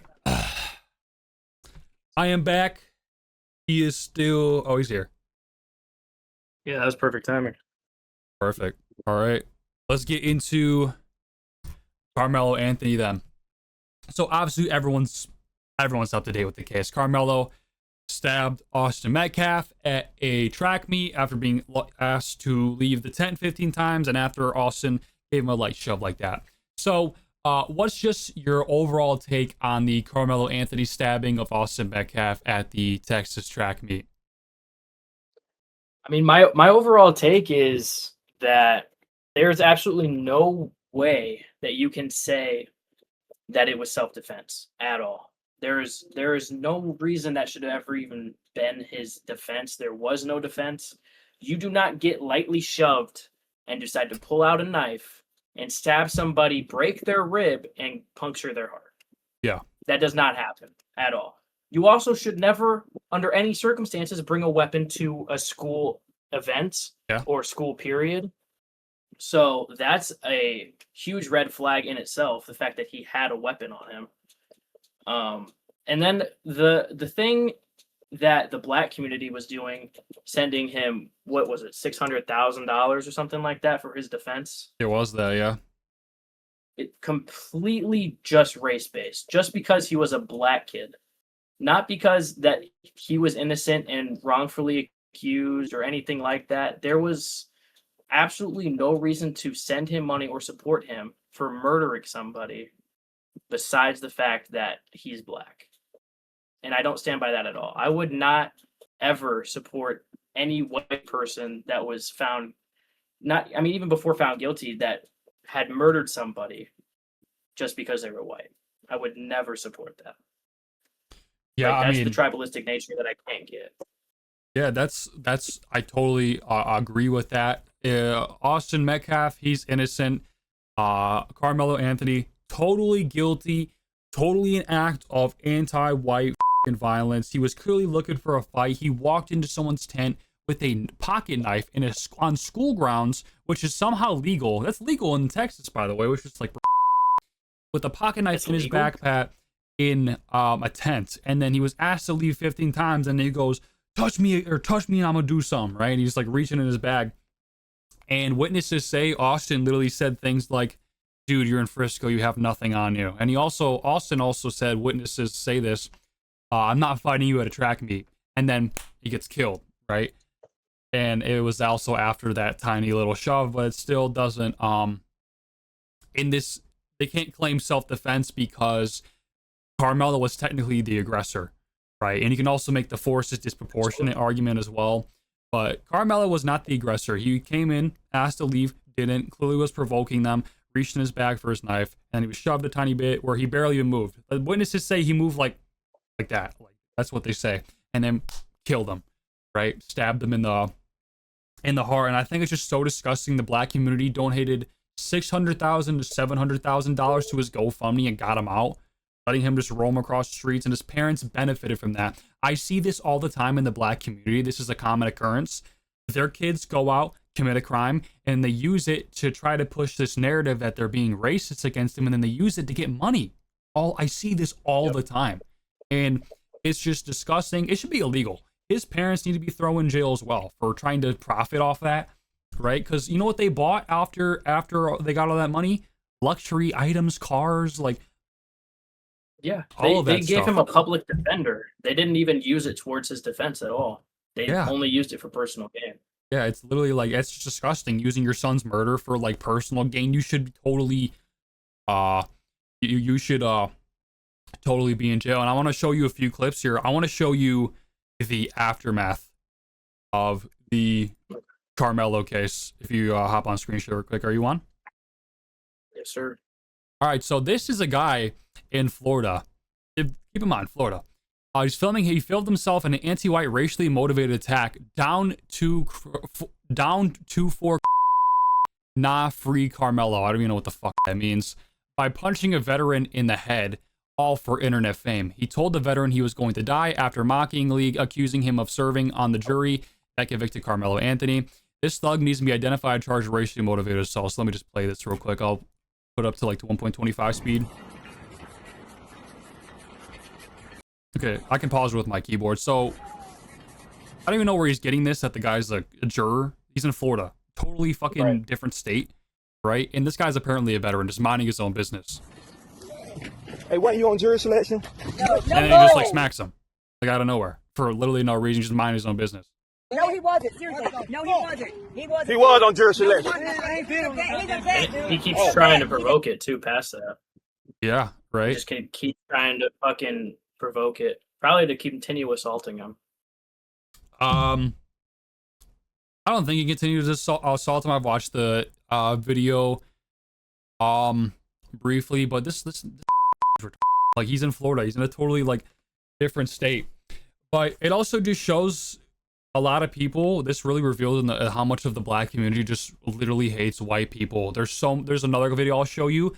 There's so many black people getting on social media, going out in public, and just calling for violence against all whites. No matter if you're on their side, against your side, all whites. They're calling for this constantly. I ain't worried about that. You gonna die. You on jury? When you on jury? No, he wasn't. He wasn't. You on jury selection? You was on jury selection? No, he wasn't. Selection? No, he wasn't. Oh, No, he wasn't. not for Anthony, not for Carmelo Anthony. Oh. All right, my B. I thought you was on jurisdiction for No, apologize to him, dude. my B. He really fucked you up. They don't say my bad anymore. They say my B. They don't say my bad. They go my B. Like, what the f? What is that? Also, if me and you posted us walking to a random black guy and punching him in the face, dude, we would be in jail for life. And this guy's probably gonna get away with smacking a random veteran in the face who has nothing to do with him. Just minding his own business.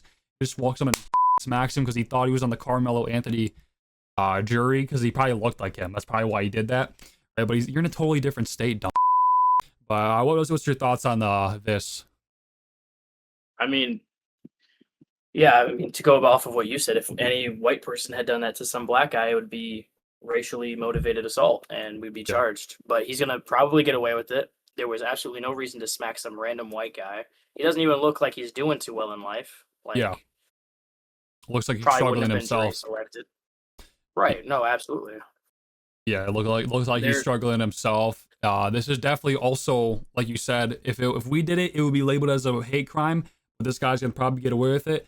But even that, this is still a hate crime. Like him walking up to a white person because he thought he was a white guy in the jury, and he says he's hunting down or down two fork.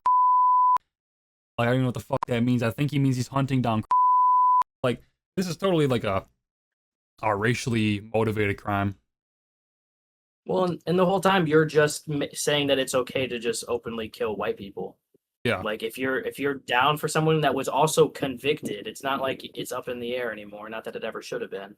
He was convicted of murder for no reason, and you're like, "Oh, I'm down for him." Okay, yeah, we know exactly the kind of person you are. Exactly. Right. There's another video here. There's tons of videos like this. I just picked this one as an example. Black man is threatening that white people are no longer safe in certain areas of Texas because he and other black people will retaliate violently over Carmelo's murder conviction. So there's a ton of videos like this being posted on social media. So let's just look at it. Let's watch. Man, what? The f on. Collin County, Dallas, Texas, Arlington, Grand Prairie, Irvin, Dalworth, Plano, Denton, Keller. It ain't safe for none of you white folks to come out this weekend. So already just like threats of violence that will never be taken serious by the police. They will never take. I send this video to them tomorrow or today or right now, and they'll go, "Yeah, we'll look into it." They never will. Like, he's quite literally like threatening to target people based on race. Like, and this will never be taken seriously. And then they complain about sundown towns. Yeah, those, which they don't even really exist anymore. Like, they're not even like, you know what I mean? They just a lot of those towns that still exist, they just don't want black people to live there, but they don't commit violence against them. As much, especially if you look at how much blacks commit violence against themselves, it's never been And white people as well. Yeah. I'm giving y'all a This fair doesn't warning surprise me. right now. And guess what? It's going to be a bunch of outside that look like me, and we ain't out there with no pocket knives. We out there with these. I guarantee y'all gonna pay for what that judge just did to Carmelo. If you don't believe me, bring y'all bold out this week. I heard the chirp. You heard that? I heard the chirp, I did bro. hear I'm the not even chirp. gonna lie. That's crazy. Weekend and put on your Austin Metcalf shirts and see what happened to you. Collin County. Yeah, that's insane that they're getting away with this too. There's so many. That's all the clips I wanted to show for right now. But yeah, they're literally just getting away with clearly targeting people based on race, and our court system will be lenient to it. They were lenient on the Irina Zaruska case. The guy wasn't fit to stand trial. And I mean, I'll ask you this question next. I think Carmelo's sentence was way too lenient. What do you think about his sentence? Well, yeah.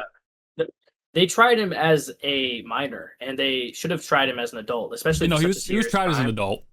It's 17. Was he? It's 17 above in Texas to be tried as an adult. Yeah, right. So but he's he freshly still was 18 though, given- so that's why they gave him such lenient sentences. I think because he's freshly 18. He should have gotten life. I don't know if they have the death penalty in Texas, but he he wasn't should have eligible gotten for life. it. He wasn't eligible for it. What do Yeah, you I gotta do wanted to- death penalty, right? But he wasn't eligible for it, so I wanted life after that. Yeah, I mean, 35 years in prison is a slap in the face. No one should be happy with that. It's better than the absolute bare minimum that he could have gotten, but it's not near where it should have been. He should have gotten life. Also eligible for parole too. Yeah, yep. And he's only going to have to serve, I think, half that sentence. Yeah, or he something probably like will only that. serve 17 years if he's on good behavior, which who knows if he will be because, he's fucking murdering people at school, right?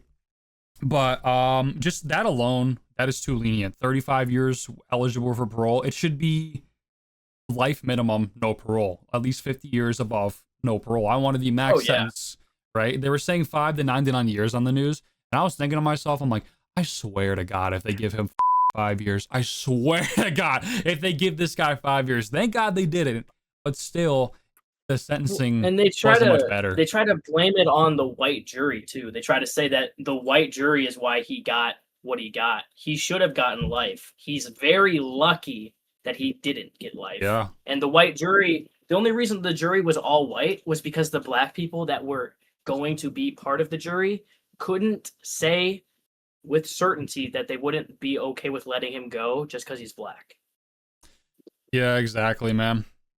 And don't quote me on this. I don't think that there's no black people on the jury, but I don't think the whole jury was white, right? It wasn't just white people. I don't think it was. I don't know for sure, but it probably was some maybe Hispanics in there, but no blacks. But the witnesses that testified, there were 4 black witnesses that testified. His friends, Carmelo's friends, testified against him. Yeah. Yeah, which is good. I mean, they were honest, which is good, and it helped the case, I'm sure. But yeah. No, I mean, the tribalism in this case from the black community is absolutely appalling. There's never going to be an incident like this or something even less severe where a white person does it, and I don't think that they should be punished to the full extent of the law.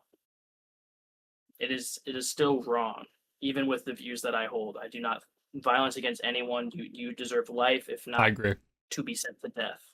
Yeah, it says something about the black community when they condone behavior like this, right? They get super upset that someone who murdered someone in their own community is getting arrested. When it comes to whites, when whites commit crimes like this, we're like, yeah, lock them up. Like, obviously, we don't condone that shit, right? We want to cast that person out of our tribe, right? But then the black community, they embrace that. They're like, he was self-defense. Actually, fuck Austin, he deserved it, right?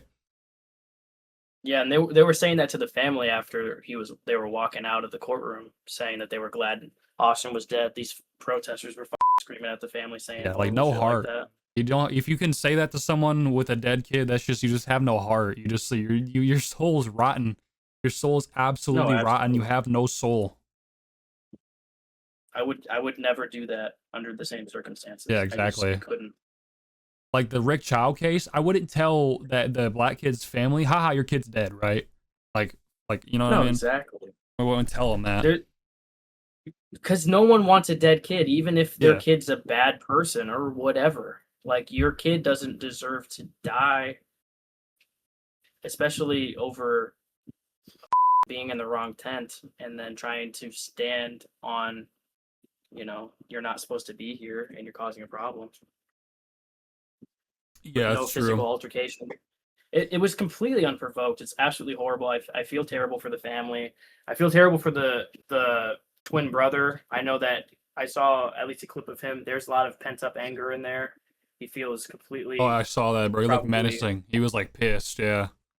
Oh yeah. I mean, and who wouldn't be? Like, something so horrible happened and people are taking the side of the murderer just based on race. Like, that's going to radicalize him on the reality of it really is a race-based society He's for gonna become a everybody white. far right chud. Let's go.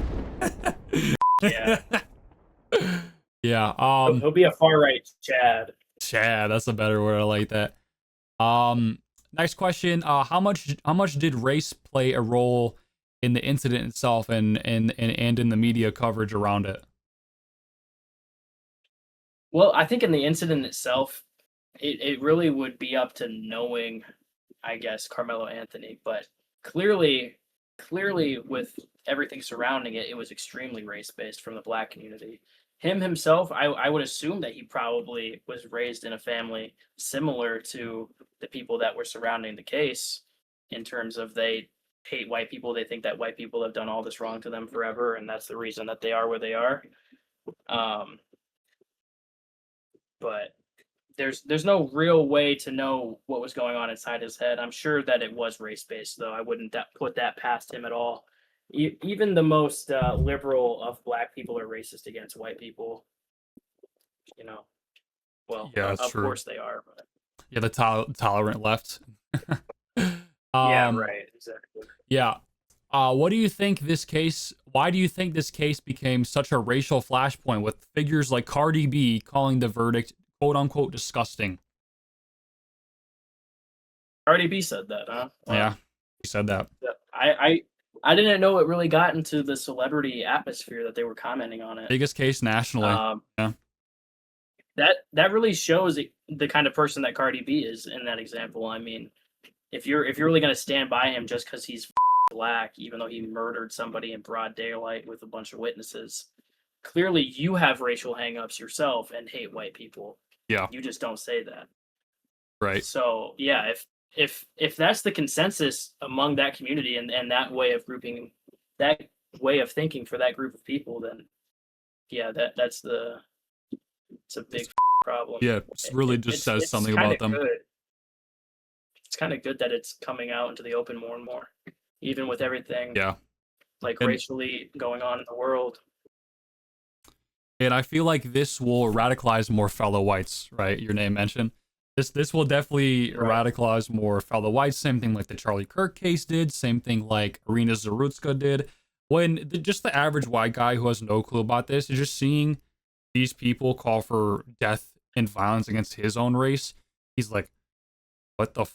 And he's seeing his like favorite celebrities, Cardi B, saying the verdict is disgusting. It's like, what the f-? Like, what the f-?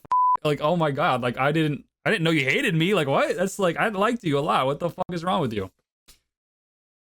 Yeah, I mean, you're right. It's definitely going to radicalize people, which is, in a way, it's a good thing, although it's a terrible tragedy. Yeah. Going back to like the catalyst conversation, like stuff like this does wake people up more to the reality, but this kind of stuff shouldn't be happening to begin with at all. Yeah. I mean, I agreed 100%. Do you see this as another example of anti-white bias and how these stories are framed by mainstream media? I guess I didn't see a lot of how the mainstream was talking about it, but in terms of what I've seen on my own grandma's TV, a lot of it was they were trying to promote the protesters of it that are on Carmelo's side to not be in the wrong. A lot of it, they were more promoting it than giving the actual Trying not to details of the racialize it, case. yeah. Yeah, they were.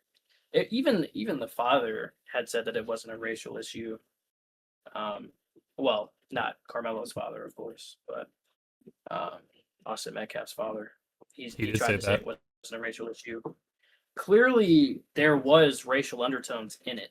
100% there was. I don't think that Metcalf himself was being racist by trying to have him leave or anything like that. He was clearly causing trouble, not where he was supposed to be, and they had told him many times. But his reaction was definitely race based.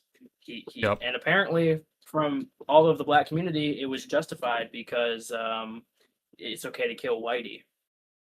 Yeah, they think it's okay to kill Whitey because they believe that Whitey was the suppressor throughout history. They believe Whitey was the one behind slavery, which is just whites didn't really have overrepresentation in slavery like did. And like, yeah, the media try not to make this a racial case. They try to make this more of like, it's just, we're just humans, we're just people, right? And same thing with like Austin's dad. He comes from this era where people say like, I don't see race, I only see the I love crispy. Oh, thank you forever gifted a sub. Appreciate that. I just got that notification. But yeah, he comes from a era where they say like that. I don't see race, I just see the ass. Right? I so love crispy. Thank you yet again for another gifted. Yeah, what do you think about that like whole boomer mentality of like I don't see color, I only see like what do you think about that? I love I mean, I think they're race truthfully. I mean, you have to come to the reality of what a race does. You don't have to see it through a lens of individuals. I love crispy terms. Biggest like factor is that this group of people is disproportionately committing this crime, and these are factors that come with that, which is their IQ and their culture and everything else. So saying some like the boomers always tend to say about how they don't see race, they're lying. First of all, they see race. They know what races are. They also look out for those same races. Those same boomers that say that are the same boomers that don't stop at a gas station when there's a bunch of black people. I can't say I don't do the same thing, but it's because I know how black people behave. Yeah. I know that it's a risk. They lie to not sound hateful and racist. Thank you for the gifted, Yorman. Race to where they will lie to themselves about reality, to where they almost believe it, but subconsciously they know the truth. Yeah, that's totally right. Hold on, I want to read some chats here. The Klan is heading to that court to fight the Panthers, is the word on the street. I doubt it. Did you hear about the black chick that took abortion pills at her gender reveal? I did not. If you want to send me that, go ahead. Oh, dude, that's actually terrible. I'll explain it to you. I'm sure they'll send it. That lady, she was doing a gender reveal party. When she found out that the gender wasn't the gender she wanted, her friend brought her a gift that was abortion pills. So she took them, and as she's taking them, she said, "Pray, thank you, Jesus, for these," or whatever, and like celebrated. She said something along the lines of, "What's the gender? No gender." And yeah, it's yeah, it's like that's the abortion culture that we have. Yeah, it's the abortion culture because they don't think it's living, right? But we can look like this is like a basic biological fact. We all learned this from Charlie Kirk. Life starts at conception. As soon as that sperm hits that egg, that's when life starts. So you are killing a kid, even if it's 5 weeks, 4 weeks, 3 weeks. You still are killing a kid, and that's why he also had such radical abortion views, which is like why people also hated him because he said, "Man, I don't agree with this." He said, even if my daughter was like raped, I would still have her like have the kid. I personally wouldn't. I would just like have some exceptions for like abortions, right? But what is your thought on that?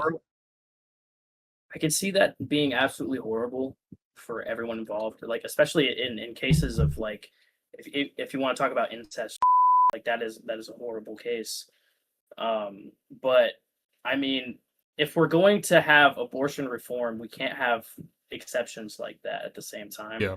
I understand, like, from a moral perspective, wanting to do that because it's horrible and that woman shouldn't be forced, or that little girl shouldn't be forced to carry something like that with her. But at the same time, we should punish the rapist. They should be sent to death. Yeah, right. We should not send the baby to death. That's what I would say in terms of that. I agree. When it comes to yeah. Sorry, go ahead. Well, I was gonna say I've dealt with abortion in my own life. My ex-girlfriend She was pregnant with my kid and decided to get an abortion because Sorry to we hear didn't that. have the means. Thank you. We didn't have the means or money to support it. And in Iowa, they have. I don't know if they make you, because I'm pretty sure abortion's outlawed here. But we went and got a like ultrasound, and like I actually got to see my baby in her womb, and like I didn't want to have the abortion, but it's not my choice. I have no say in that. So we ended up having to go to Minnesota to some auto parts store where we had them delivered there like illegally and secretively so she could have the abortion. And it was also a horribly painful experience for her too. Like she was probably the most pain she's ever been in, I would assume. Yeah, abortion's horrible for everybody involved, absolutely. Even if it's a case, a lot of people that end up keeping those babies, they end up saying that it was the best thing that they ever did. And the babies that are conceived in are very, very thankful to have been alive, especially when people would advocate for them to be killed. Yeah, I mean, 100% agree on the punishment for the rapist. I don't believe in rehabilitation. I don't believe letting like sex offenders out of prison. I don't believe in like any of that. Like I don't believe Carmelo Anthony, Arena Zaruska's killer deserves rehabilitation, because what has rehabilitation only caused us? A spiral of crime. That's all it's caused us. That's why Arena Zaruska was killed, because we decided to rehabilitate the guy over and over and over and over again 14 times. 14 times, right? And that was When Carmelo's you commit a crime like, to that level. yeah, and that was Carmelo's first incident, but it should be the last. That should be like final straw. No more tolerance, because the level of tolerance that we have in this society is why these killings and these national cases blow up about it and they become super mainstream. That's like why we have these cases. It's just because we're so tolerant on violent criminals, violent black criminals, and stuff like that. The thing is, like, I totally get a 100% no abortion take. Still though, I don't think I would have my daughter birth a kid that was, given to her without consent. You know what I mean? No, and that's understandable. I mean, if I ever actually came faced with that, I'm sure it'd be the absolute hardest thing I've ever gone through to either which way on that. But I would not want that to happen. Yeah, right. Like No one does, yeah. I wouldn't I wouldn't want her to have to carry that baby because that's extremely traumatic and horrible. But I don't know. It's such a line, because I have the religious perspective on it as well, and that although it's a terrible situation, that is from God. So it makes it harder to, and like I obviously think that this might sound a little bad, but the less black people the better in terms of what they do. But I also wouldn't want large abortions on black people as well, so Well, yeah, I know there's like a lot of people who are pro-abortion because it kills a lot of black people. And it's like, to solve like black crime issues, we don't really need to do that, right? Because I think it's inhumane. We can just amp up police and roll out things like mass deportations for the Africans that weren't actually slaves here, that were actually just imported from Africa.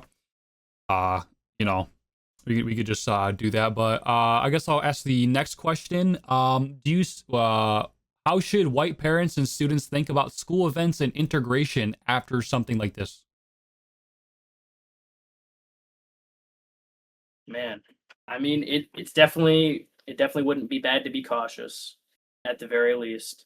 I would say to any white parents out there, if you can be with your kids at those kind of events, do be with them, protect them. Absolutely. I would think that every parent should be on watch for anything similar to that, or just protecting any kids there, as well as obviously staff.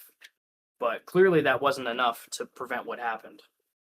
For school events, your best bet is to just be smart about where they are or who's coming. That's what I would say. If you're traveling to a city to go against a school for some sport, and that city is, a violent city, more or less, you can assume that the youth is part of that demographic of violence. I would probably not allow your kid to attend that, or if they do, be there to keep them safe. Yeah. What do you think about just straight up homeschooling to counteract these like issues? Oh yeah, no, I mean, for everyone that can homeschool or private school would even be good as well, comparatively. That should be absolutely the goal. If not for the propaganda and everything else, but for the safety of your children, 100% that needs to be more prioritized. And I think governments should incentivize homeschooling more. I know that states and the government won't want to do that because it takes away from their indoctrination, which is another reason that single motherhood is so good for them because they can send kids to daycare and stuff like that. But anywhere that you can keep your kids under your supervision and your rule and the knowledge that you know that they need to know for the world in the future is much better than what the government's going to try and shove down their throat to make them a robot for the system. True. And this is the final question about the Carmelo case. What message would you give to young white men dealing with increasing tensions in diverse settings? I would try and separate yourself from those settings as much as possible. If the tensions are increasing, and I'm sure that they are all over, do everything in your power to get out of that situation. Absolutely. And if you can't, then you need to either, if you can't have weapons for protection, you need to be training in some sort of self-defense, if at all possible. And yeah, I mean that's basically it. If you can't get out of the situation, you need to be prepared for and watching your back for every possible outcome. Yeah, I agree with that. Like, people should be trying to find active clubs and not like ones full of feds, right? They should be trying to find active clubs that, if you don't know what an active club is, it's basically like white nationalist fighting groups, right? So you can get good at fighting, get weapons training as well. It's also important. Having both would be best. Like, a lot of people are like, oh, why not just get weapons training? A weapon will do just as good. Let's say there's a hypothetical scenario where you have a felony, or there's a hypothetical scenario where you don't have a weapon, right? The last thing you have is this, right. And if you don't know how to use this, you're fine.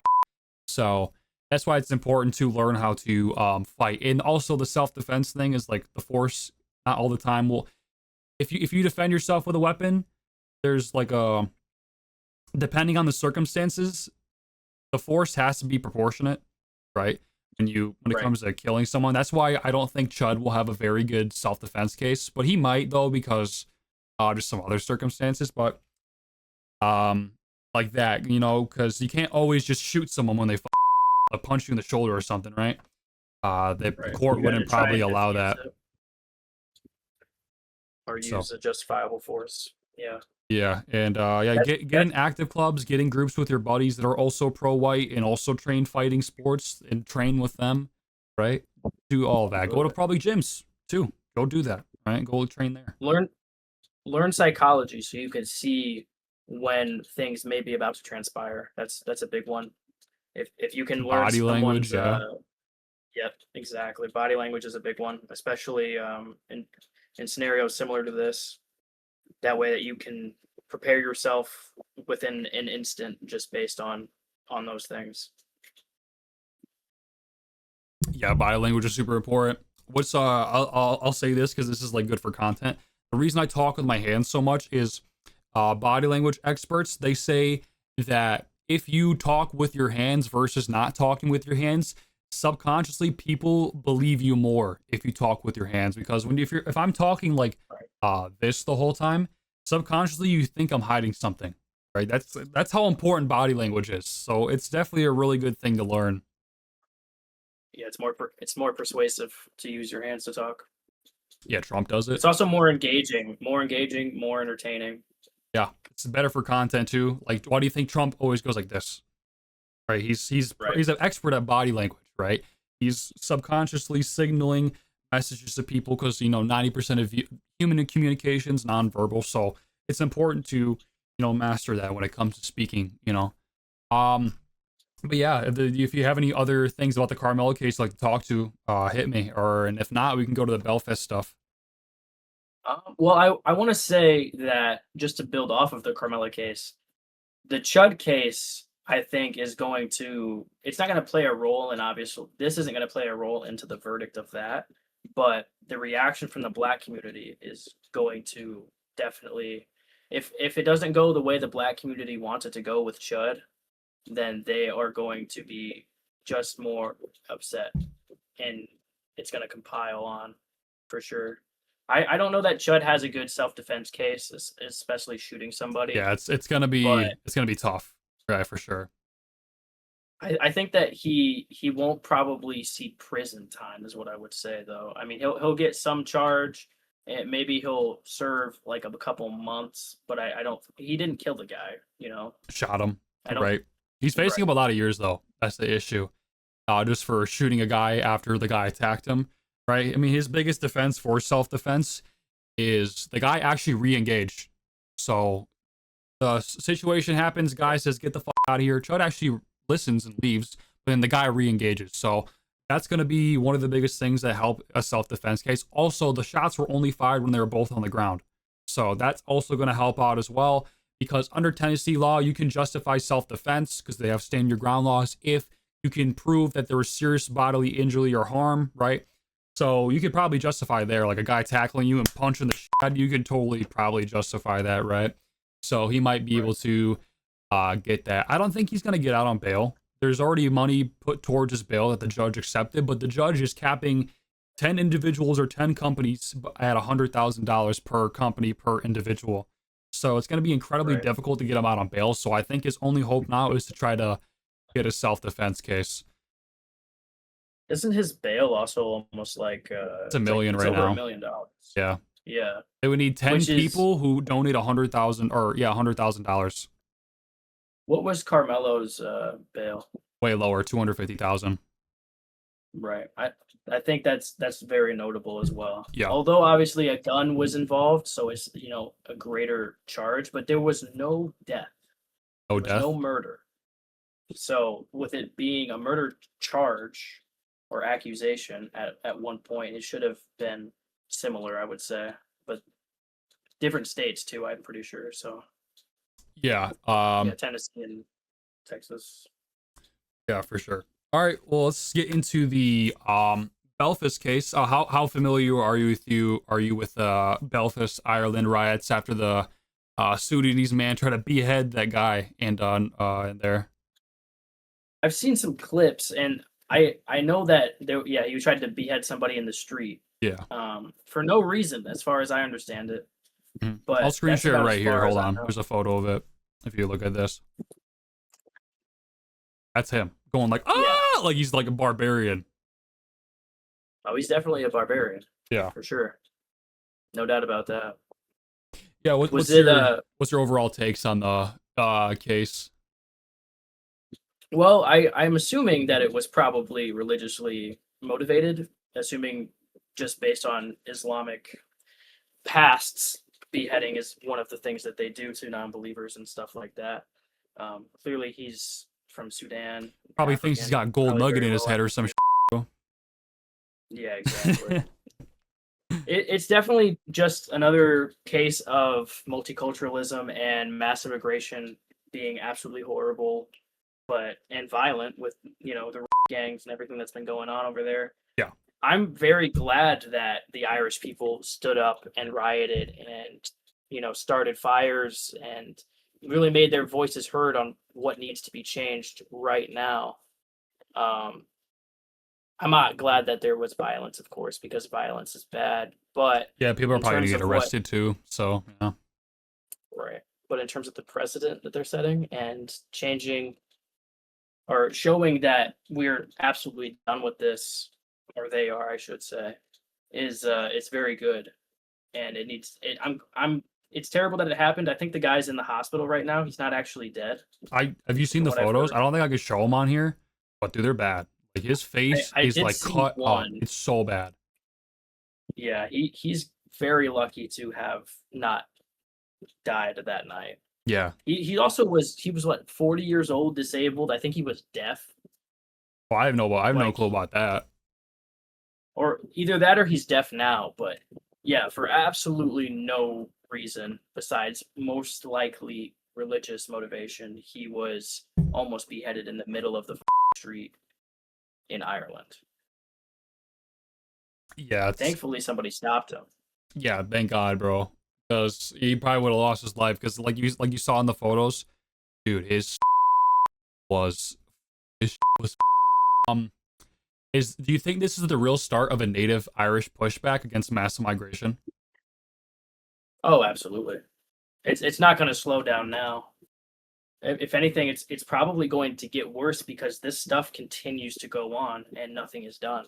So even after these riots and after this event, there's going to be more events similar to this and more rapes that happen, and it's going to radicalize people more, and it's going to cause more of this until they get a fascist in there or something to get rid of all of the illegal immigrants and the immigrants, period.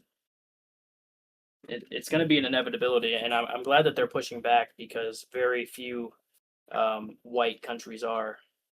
I don't. I think is it just Belfast though that is rioting? Like most of Ireland's probably still just upset and sitting Well, at it's home. not. Yeah, I think it's a good part of Ireland. Also, I mean, Ireland and England, they're pretty close. A lot of UK riots have been happening too after Henry Nowak, Oh, yeah. right? Henry Nowak's Polish, and I'm Polish too, so that made me really mad. I was like, he was an immigrant there, bro. He wasn't even native. He was an immigrant there. He had dual citizenship with Poland and England, right? And then he gets killed by a Sikh who said Well, and he was racist to him, so he can justify killing him. right, and then the police arrest him as he's bleeding out, blue in the hands, laying on the Yeah, you ground. saw the body cam footage, right? Yeah, it's absolutely I don't horrible. think you have, mate. I've been stabbed. I don't think you have, mate. It's like, Yeah, right. that's how you do your job. Someone says, I have been stabbed. You don't go, no, you're not. You don't go, nuh-uh. You don't go, nuh-uh, nigga. You don't like, what the is that, Yeah, bro? those police need to be punished as well. Yeah, They exactly need right. at least negligence, if nothing else, maybe manslaughter, and obviously he needs to go with murder. His brother needs to go with conspiracy, at the very least. Like the all of Europe is dying, bro. And I know Poland is very upset about this, and they're probably using it politically to be like, see, this is what happens, and they're right, but this is what happens when you let these Muslims in here and these Yeah, immigrants these and these Indians, these Africans. Muslims, yeah.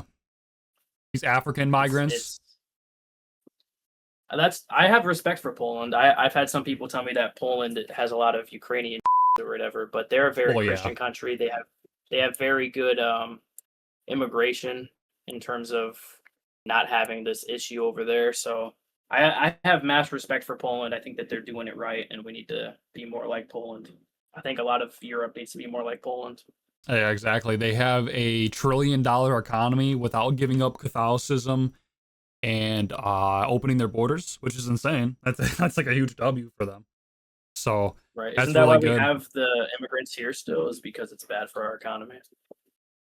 Yeah, That's what they I try to hate say. I hate the whole argument for like bringing in immigrants because like, oh, but my GDP rose up 1%. I don't give a if it rises the GDP, bro. Like I really don't. You know what I mean? It's like, No. Big business is the only reason that they're still here. Well, obviously they probably were never going to do mass deportations. They just ran on that. But the biggest reason that the immigrants are still here is because they were lobbied by big business, big agriculture to keep their slave class of workers in the US and not have to pay Americans fair wages. yeah, It wouldn't right. actually impact the economy. It would only impact big business. We would be absolutely fine, and our country would be much safer. Probably less poor because there would be less, you know, welfare being spent on people that don't deserve to be here. Yeah, 100%. Right about that. Do you see the old troubles divide being replaced? Wait, do you see the old troubles divide being replaced by a native versus migrant conflict? Read that one more time for me. Like, do you hold on? Do you see like the old issues in Ireland being replaced by a native versus migrant conflict? Oh yeah, I mean, I feel like that's definitely the most pressing issue that needs to be dealt with before anything else can. Yeah, in all of our countries, all the European countries and all the European offshoot countries, Australia, Canada, America, right? It's the biggest issue, just Oh, dude, migration. I feel so bad for Fork, bro, for living in Canada, bro. Holy Yeah, he that told poor me man. they're like, yeah, he told me they're like 12 years behind, like us. It's like, you know what I mean? It's like he's basically living in 2016 politics. I remember 2016 politics. If you said you were a Trump supporter, people thought you hated people thought you loved like people like that's how bad it was Right. at the time. Like I remember And we being a didn't even know supporter at that 16. we didn't even know that we needed to love him because he was right for the most part. Facts. Like the more I've been actually reading Mein Kampf, I'm like, huh. I mean, I don't really hear hatred in what he's saying. I just hear Yeah, that's like one of the facts lies that they've tried to push. Like he had like his like radicalization was based on hatred. His radicalization was based on a love and like based on like nationalism for like Austria, right? Like a love for that. right, and the fact that it was being destroyed by Marxism a lot. Yeah. That was the biggest thing that he was talking about when I was listening at work. I'm on like chapter 6 right now in my Nice. audiobook. I only read chapter 1 so far. I learned like his like radicalization. It wasn't rooted in hate. It was rooted in a love for Austria and nationalism. Like Right, and it being purposefully destroyed. yeah, Like, he just didn't want to. He just he wanted saw what's that. best, you know. That's why he came to his conclusions. But has traditional Irish nationalism blinded people to the dangers of globalism and open borders? Has it blinded them? I don't think. I think that in itself isn't. It doesn't make sense. But I feel like traditional nationalism for the Irish was probably much different than it is now. So it's Yeah. probably not traditional, and it's been slowly changed to a more liberal view with the multiculturalism after everyone's favorite point in history, World War II, when Yeah. we had this empathy for people, this suicidal empathy as we see it now, as it's played out. So I would say that no, the traditional values isn't what caused it. I think the perversion of what it means to be Irish and what their country is supposed to uphold has changed to the detriment of their own people. Right. Because I mean, like I don't know what Irish nationals would say to this, but I think probably for the longest time, like most Irish nationals probably thought like Tommy Robinson. You can just come here as long as you're good. You can just come here as long as you're a good boy and you behave.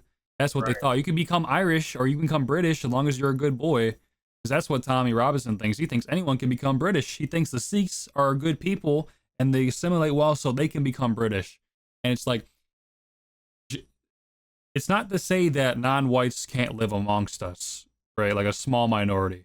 But they aren't Irish. They aren't British. They're foreigners, right? As long as they can realize that and they can be good as a minority, then cool, right? But they are not Irish. They are not Scottish. They are not American. They are not Canadian. They are not Australian, right? They are foreigners, no matter what they do, right? They still are from another place.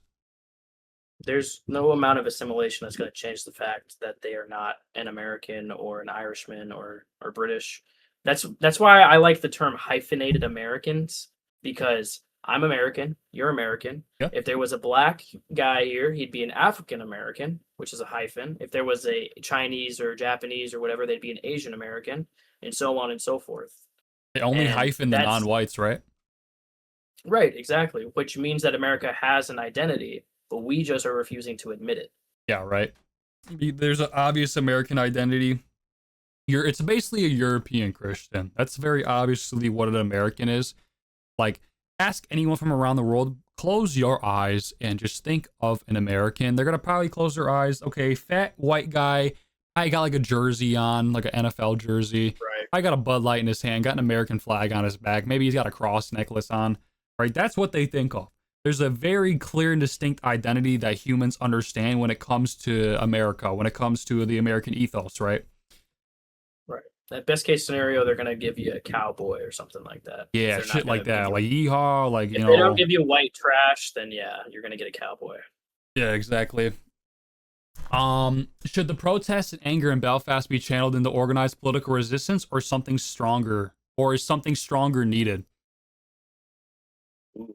Well, see, like the problem in the UK is the political opposition of right now is still being controlled. It is still controlled opposition. So although that they say they want these mass deportations and things, it really just echoes Trump a lot of the time. And then when they actually get into power, they don't end up doing those things. Right. So I would like to remain optimistic and say that it can be solved in a non, radical way, nothing extreme. But times continue to show that unless we have enough hold on our lobbying, at least as Americans, or I don't know how lobbying is in Ireland and things like that, then we're going to continue to have these problems in terms of people getting elected through lobbying of certain foreign influence or agendas, and they won't be for the best interest of the people. And the only way that that would be changed without the political would be a more extreme route. Okay. In 10 to 20 years, what does Belfast look like if current migration trends continue? Very, very little Irish. It's gonna be mostly Africans, probably Muslims, and there's not gonna be honestly. If it gets bad enough, it wouldn't be a Christian society. If it really gets bad enough, it's going to be an Islamic society, or it's going to be a melting pot with extreme amounts of violence against white people. Right. And eventually, they'll probably try to move into the political sector. So you'll see a bunch of foreigners in politics that Already are seeing that in the UK. Restore UK has literally been compromised by Indians and Muslims. Like it's right. They have no interest in restoring the UK at all. Their interest would be obviously, and it's for most racial groups besides whites because we're empathetic to our own detriment. yeah, right. They usually go based on race and their religion and what they want, not what the mass amount of the native population is going to want. True. And the whole thing about the melting pot thing is like so many people will say a lot of European nations, America, Canada, Australia, Poland, Germany, Ireland, England, Scotland, these things are all melting pots. And I want to actually invite them to who actually made up the idea of the melting pot. The melting pot was originally a play written by a British playwright named Sangwell. He wrote this. He was a British, right? He wasn't even American, right? And a lot of people say like America is a melting pot. Guy wasn't even American. All right, he was a right, and he made up these things, right? And if you take a look at like our founders and stuff, they say things that completely contradict this, right? They wrote naturalization acts that allowed only whites, and there's court cases, like the 1790 Naturalization Act says that only whites are allowed to naturalize here, and there's court cases like Dow versus the United States. Dow was a Lebanese man trying to get citizenship. He was denied, and the judge clarified in the court case that free white persons refers to anyone with European parentage, right? So anyone from Europe. That's what they mean by free white persons. So, I mean, yeah, the whole melting pot thing is like, I get so sick of hearing that. Well, and the problem is you're taught that in school. I can remember specifically in my history class, my teacher had taught us that.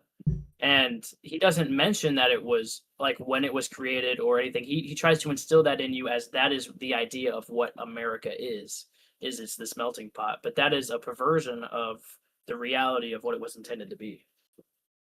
Yeah, it is a perversion. Like in the conservative part, in like conservatism here, it's full of neocons. It used to be full of paleo conservatives, right? That believed America was an idea, that a nation is people. The neocons believe America is an idea. This nation is an idea. This nation's a melting pot, right? That's why we have that's why the conservatives think like they do, because the neocons took over conservatism. Right. Well, and the neocons, the first neocons were, and they wanted to get into power to help. That's the entire creation of the neocons, was for that purpose, was for the grandchildren of, as one of the founders even said. So to I know that people try and also say that the neocons have nothing to do with Judaism, just as people try to say that has nothing to do with Judaism. But all of that is connected into the same ideals. And when you watch what the neocons want us to do as Americans in terms of putting us into all the wars in the Middle East and so on and so forth, it all fits with a certain agenda, which is greater, which has always been their goal. Yeah, they want to expand territory, which is why we're in this war right now in Iran as well. They want to expand as much territory as they can. They want to control the region, and we just help them.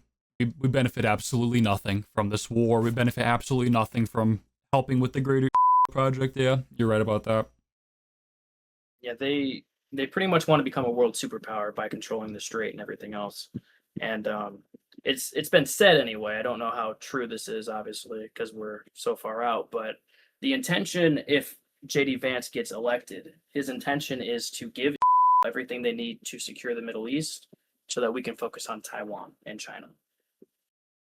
So we obviously have to try and make that impossible for JD to win, if at all possible, because he has been propped up by Peter Thiel and everyone else. He's got a lot of backing, right? He's got a lot of backing, and I actually don't know where America leans more on. I think they lean more on the right a tiny bit, so that's also going to probably be a big issue because they're going to naturally vote for JD Vance too. And I've also seen some headlines saying that he's actually probably going to drop out. So we'll see. This could just be rumors, but I hope he drops out. I want the America First candidate. You know what I mean? Like, we were seeing like some governors do the more America First route. We're seeing Fishback, but I want to see like, where's the America First president? You know what I mean? Not to put my faith in politicians, but I want to see that. Well, and I think that, I mean, obviously we all appreciate Nick for everything he's done. I think that Nick has some inside scoop on the dark horse that's supposed to be he's been talking around about the corner, but he has to keep it pretty low on in conversation. So I think that there's a very good chance, especially if the Republicans are hurt a lot in this midterm election, which I understand Nick's theory on that. It makes sense. You weaken them to create space for change and somebody else, because otherwise they're just going to keep with the same program.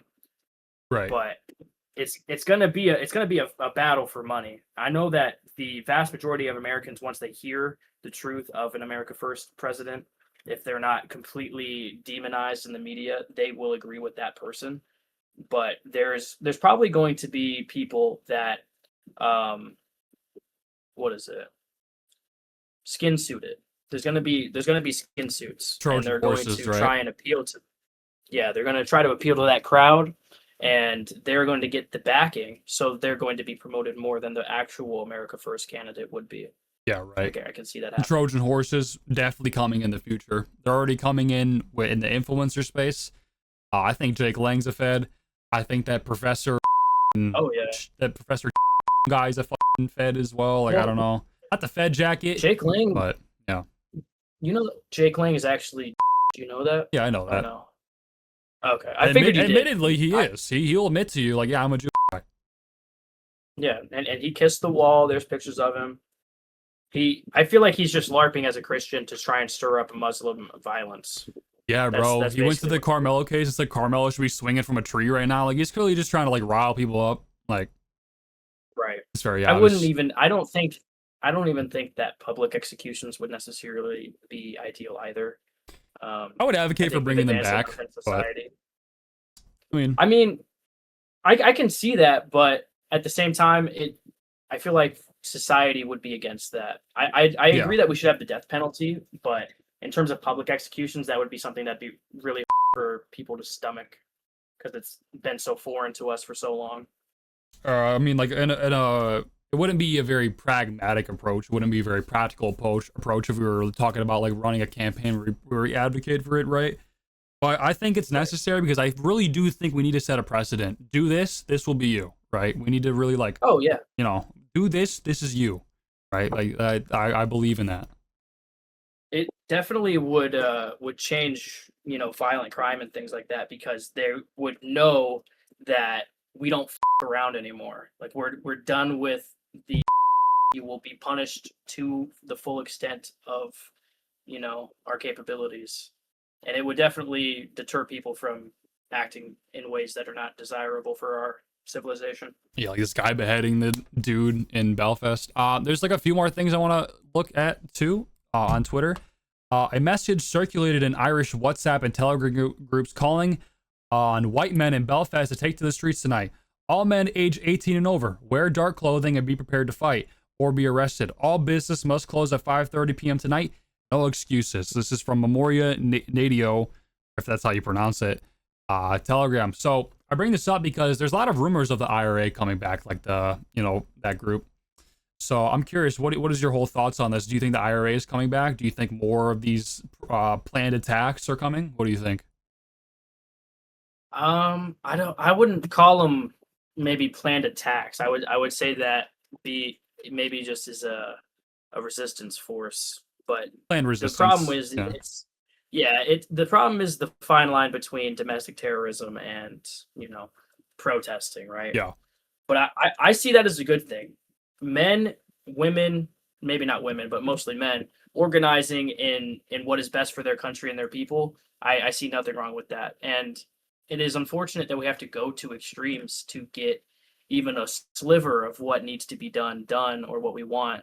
But if we don't do these things, then it's just going to continue how it was and get worse. So, but I don't see that it's going to come back necessarily.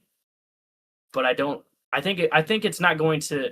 They've probably learned and are going to be more spread out, sporadic in it, in quotes. They're not going to try and put a label on it like that to be this controlled terrorist group that is under the thumb of everybody else. Right. Makes sense. There's one more thing I want to show, but go ahead and say what you're going to say. Oh, that'd just be the smartest way to do something like that. Like all of these LARPers in the US and everything like that, like you can't be organizing under the basis of that, because it's not only bad optics, but it's going to cause heat on you and political and police pressure and stuff like that. So it would be Adam Waffen, right? Do I? I don't think Adam Waffen. They were like the terror group in the US. No, I have not heard of that. There is like this. It's been disbanded, but there is like this what they call terror group in the US called the Adam Waffen Division. What I found out recently, because you brought up LARPers, what I found out recently is there was a Fed in the group the whole time, and he literally radicalized the whole group and made them go farther and farther to the right and go down like paganism and like Satanism, go down like that rabbit hole. He literally like himself, he was a Fed the whole time, right? So like it's weird because like people question, did he himself cause these terror attacks from Adam Waffen, or did he just get them arrested, right? Because like there was like attacks and stuff from them. That almost seems like you could go down the road of entrapment. Yeah. When you're doing something like that, because that might not have been their intention fully, but then when you radicalize them and push them further down the road of violence and other things, I would say that person should probably be prosecuted for. You could say inciting or entrapment, like that. Yeah. That definitely is a fine line. Yeah, I found that out recently. It's like super interesting. I didn't know that. Right, I've heard of Adam Waffen. I mean, it's a pretty popular like group because of their attacks and shit. It's very interesting. Yeah. There's one more video I want to show, then I have one more question. So this video, it is alleged that Irish protesters set fire to homes of immigrants after a Sudanese migrant tried to behead a native Irishman. The protests have remained mostly peaceful and calm. So let me just play this. Wrong button.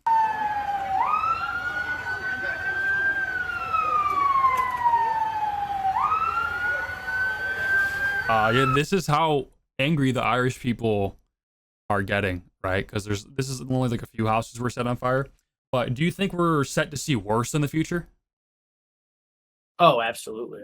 Especially if nothing changes. This Nothing is ever the happens, start, bro. and no, nothing ever does happen until it all happens at once. Right. Yeah. I This could this see this that stuff is being like an event. spiraling quick, right? The UK riots, the Belfast riots, like these are spiraling like quick, right? Oh yeah. Well, in the U.S., we're at our 250 birthday, and you know what that means, Means that's when societies usually collapse, right? right? We're within the next 10 years or so. It's supposed to be like we've obviously been decaying, and it all follows the same timeline. Yeah. History repeats. I would say it's definitely going to continue, probably get more violent. There's probably going to be more protests and much less tolerance for migrants doing things similar. I wouldn't see anything being better. I can see if like another gang or something like that happens, or another killing like that. There's not going to be a whole lot of police involved in the resolution of that case. It's going to be Right. handled by Irishmen probably. True. Let me play the rest of the video real quick. Just look at it. People are running out. See, and it's terrible kids are involved. Yeah. Like that does break my heart that it has to be like that. There was more protests I was watching earlier. They were like burning flags in front of the police and stuff like that. They were going crazy. I seen they set a bus on fire too.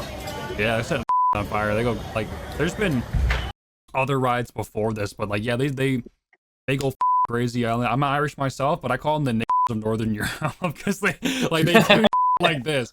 You know what I mean? Well, I mean they were slaves. Yeah. You don't with the Irish, bro. You just Exactly. I wouldn't Right. recommend it. You don't fuck them. One more question, and then we can wrap up here. We can get some questions from chat, and then if there's anything else you'd like to talk about, we can touch on it. What direct message would you give to young people in Belfast who want to preserve their city and homeland?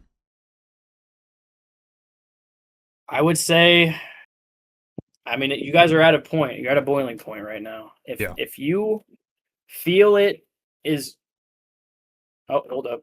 Okay, if you feel it is right for you to go out and protest, not being violent, Yes, I to meant stand up reform. for what is right and what you believe in and your people, then you should do that. If you can get into the political sector, or you are, and you're hiding your power level, you need to start using this to your advantage, because this is what the people of Ireland want. This is what the people of Europe want. You will have support. You will have pushback. Just protect yourself at all costs and do what is right for your people and your nation. Perfect. Yeah, that wraps up all my questions for you. If there's anything else you'd like to talk about, let's do it. And if there's not, we can go to questions in the chat. If you have any questions, just say anything. Just say anything at all. I don't know. I feel like we touched on a lot. We touched on Chud. We were touching on abortion. I mean, there's a little bit of DEI that I wanted to talk about that I forgot that I remembered. When we were talking about like the housing and things like that, there are, I think it was in Texas, there were housing that was specifically being built and or only housing Indians and immigrants from H-1Bs and stuff like that. Right. And then Texans were obviously not able to get those homes, and they were kind of being discriminated against. And I think that we need laws against DEI, period. I think DEI in itself, obviously they thought that it was going to be some kind of solution to racism. I don't think that hiring in general or housing should be based on just racial demographics. I think that obviously creates problems. Like most, I think it's 66% of all airplane crashes and stuff like that, with all the new statistics, is done by women and people of color, which is crazy. It's absolutely crazy that that's the statistic, and then we still push to have pilots that are not like properly certified. We keep lowering barriers for entry. All of these things, they just continue to compile and snowball, and they exclude white people to the detriment of all of America. True. I'll touch on this in a second. I'm gonna go throw a hoodie on and go take a leak real quick. If there's any questions in chat, ask them anything. Go ahead and answer them. All right, for sure. I gotta pull up chat. I totally just shut off my second monitor. Chat, please don't crash out on me. I'm getting there.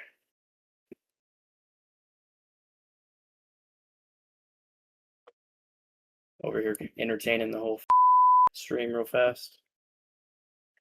Oh, hold up, chat. I'm coming. Let's see here. Let's see. Where can you read about Adam Waffen? I don't know, actually. That would be probably just Google that. I'm not gonna lie. Not to be an ass, but that'd be your best bet. Most Americans don't like it. True. It's becoming more and more left and right. Absolutely. It's good, but not entirely where it needs to be, I'd say. Oh, you tried. I mean, I can try and look into some sources. I don't know a lot about Adam Waffen. I hadn't even heard of them actually until Crispy mentioned it. But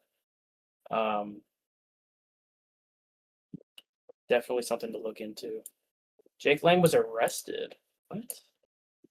Hold up, Fork. I'm seeing this is pinned. What was he arrested for? Promoting hate or something? Something gay? Oh wow, he was arrested for making terroristic threats. Wow. That's kind of nuts. Wow, okay. Holy so I don't know if you saw it, but it's pinned in the chat right now. Fork said Jake Lang was arrested. Oh really? You want to talk? Oh wait. No, I did see that. Yeah, Jake Lang is arrested, but hold on. Where can I read about the Adam Waffen Fed? Oh, I'll send it to you. It's a good video. Yeah, I actually saw that. They set his bond as big as Chuz or something like that. I can look it up really quick and we could talk about it really quick if you want. Also, to bring it back to that DEI talk, I don't believe in DEI and affirmative action for non-whites. I technically believe in it for Americans, which I think are white people. You could call it a form of that because I believe Americans should be prioritized in the job market, housing market, all of that. I mean, we're born here. This is our country. We should totally have a right to these things. And anyone who's native to a country, like, yeah, you should have priority to certain things like jobs and, etc. But I don't know what your take is on that. I'm gonna look up the Jake Lang thing. Well, I think we shouldn't be incentivizing immigrants because we give them certain like business loans and things like that that are not permitted to Americans just because they're foreigners. And I think that's extremely unfair for anyone that wants to start a business as an American. Oh, camera died. Fuck. Gotta use the webcam. All right. That's the most chudded picture of him I've ever seen. Yeah, he's pretty chudded in this one. Jake has been attacked by a group of all-black prison guards in the Dallas County Jail. You can literally see them manhandling him in this mugshot photo. They haven't given him a bed yet, and he slept on concrete floor last night. The guards are retaliating against Jake because of the Carmelo Anthony conviction. Jake Lang's bond in Texas has been set at $1 million. That's insane, bro. $1 million. Woke activist black judge Melody Lewis in Dallas County said Jake's bond 4 times higher. 4 times higher. And I don't fucking like Jake, and I think this fucker's a fed. All right? But if it's 4 times higher than someone who's killed someone, and what has he done? Right. He's kicked down. He's clearly an agitator. That's basically like the crimes or he's kind of done, right? Then Carmelo Anthony, who was charged with murder. Jake jokingly said he would carry out capital punishment on Carmelo if the courts fail to convict him. For that, he was charged with felony terroristic threats. Well, he's retarded if he did that, right? But I mean, that probably goes along the lines of saying he should be hanging from a tree and whatever else. Right, he's retarded if he says but it's different if he says that as a lawful punishment. But he's saying that he would carry out attacks on Carmelo he would carry out punishments on Carmelo himself, which is a threat of violence, like so no wonder he got charged with that. I think it's dumb the black people there didn't get charged with this because they were saying like only good is a dead.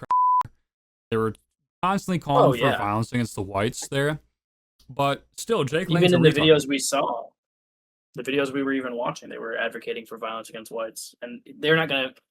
That's actually funny. They're not gonna get anything for what they were saying online, but he Yeah. is because he's more public, and I have slight sympathy for him. Although I think he's a Fed 100%. He's clearly inciting violence against Muslims and whatever else. Yeah. But And if he's not a Fed, it's he's just a definitely lunatic, you know? Like, if he's not a Fed, oh yeah. he's just straight up a fucking lunatic. Because I don't know if you saw his phone call with Handsome Truth. He gets on his phone call with Handsome Truth, and he tells Handsome Truth, he's like, I stab niggers in prison, and I kill niggers. Like, he was like going crazy. Like, it was insane. I've never seen someone who goes harder than Handsome Truth. This guy does. It's just insane. He goes harder, right? He's just a fucking lunatic if he's not a Fed, and he's dumb for saying he's going to carry out his own capital punishments. Like, he's dumb.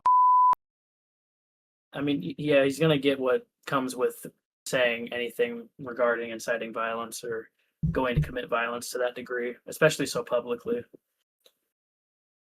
I do think that the people that say the same thing as he said, but towards white people should get the same punishment, and they never would. They wouldn't even get arrested, let alone $1 million bond. But right, yeah. I That's what mean, happens when we I'm have- not donating a single dollar, bro. Like, he can Oh, he can fuck stay in no. jail. He's asking Let for Israel 100K to donate. get bailed out right now. He can, bro. You can get out of here with that, bro. Like, There's a lot of boomers that are gonna give him money. yeah, I know get that. boomers Like, when I talk bad about him on Facebook. The boomers blow up my DMs, being like, "You're a fucking blah blah blah." Like, okay, bro. Like, If you've ever seen, I know you have probably, any of his videos or clips of him that have come up on Instagram, the comment section is just filled with people that love him. it's and bad. they're like, he's so right. Yeah, it's terrible. Like they don't know who he is. They don't care who he is. They just hear what he says, that's obviously what he's going for. Right, he's going for the most radical position, and he's kind of in that whole like "Make America Great Again" like crowd. The people that are still a part of the MAGA movement, he's kind of in that crowd. He's kind of like the most radical voice in that crowd because he's pushing for white nationalism, and he's pushing to advocate against white replacement and to be super violent, not violent, but super harsh against black criminals and stuff like that. Like, he's definitely the most radical voice, and that's what that movement I feel like has been craving. Because what did they originally fall in love with Trump for? His very bold and arrogant and promising, and his what was seen as radical at the time statements. Right. Then that's why I think, like, if he's not a Fed, I know he's definitely skin suiting. 100% he's skin suiting at the very least, if nothing else. But with the incitation of violence that he is always pushing, it's very obvious that he's probably a Fed, and he's trying to get other people to commit acts of violence, whether it's Muslims against everyone else or it's people against Muslims. Right. My biggest issue with him is I don't think he'll ever have a march against. I don't think he'll go out and have a get Judaism out of America march like he has like get Islam out of America march. You know what I mean? Not to say I agree with Islam, not to say I want Islam in America, but you gotta hold some standard. If this is a Christian nation, we reject Judaism and Islam, right? So you can't just be having just Islam marches. But yeah, no, he would never stand for that. He's probably a Judo Christian, if anything. Judeo, yeah. He wouldn't want to, yeah, Judeo. He wouldn't want to talk about the fact that they say Jesus is burning and an excrement. Yeah. Probably wouldn't want to talk about that. He only is there to advocate for getting rid of Muslims and Muslim hatred, which Exactly. I don't. Again, we definitely disagree with Muslims and Islam and any form of because they have religious hatred. That's why that guy was decapitating that other guy more than likely. Well, I think it's more because he's black, but like, and he's also yeah. I think it's just more. That's more why. My thing with like my thing with like people pointing to like Islam as like the cause of like violence in a lot of these crimes is like it depends who gets a hold of Islam, right? I don't think you can point me to one case of a white Muslim raping someone, killing someone. I don't think you can point me to one case. I don't think you can name me one. I don't think it's ever happened. So that's probably true. And I mean, there's no evidence that says that he was Muslim that I've seen either. Yeah, I get. Oh, he lagged. Or am I lagging? behead them and stuff. Yeah, you cut out. What'd you say? Oh, I was just saying I'm probably being more generalizing of it than I need to be, because there's no evidence towards him being Islamic. Well, or if holding he's that faith, Sudanese, he's but- most likely Muslim. So yeah, it's like the dominant religion there because a lot of Africa was colonized by them, right? But I mean, bro, rest in peace, Jake Pike. I don't know. Rest in peace, Jake Lang. Got what he deserved. Yeah. We were warning bro. him. We were warning him. We were saying, don't do it. Don't do this shit. You're a lunatic. Don't do it. Calm down. And what happened? Don't send a single dollar to this. He doesn't deserve this. He also, you remember this? He went super viral for this. He can deal with on his black friend's back. I remember that. Yeah. Right. He made a statement. Let's read it. I can't believe they have me in solitary hellhole. I only get out of this cell 3 hours a week. Monday, Wednesday, Friday at 6 a.m. I get to leave the cell and stand in an empty cage outdoors. Complete solitary confinement and a $1 million bond, all because I jokingly said that I would carry out, it's not a joke, I would carry out the capital punishment on Carmelo Anthony. He literally murdered a child at a track meet with a knife and admitted to it on the police to the police on scene. It's not alleged I did it.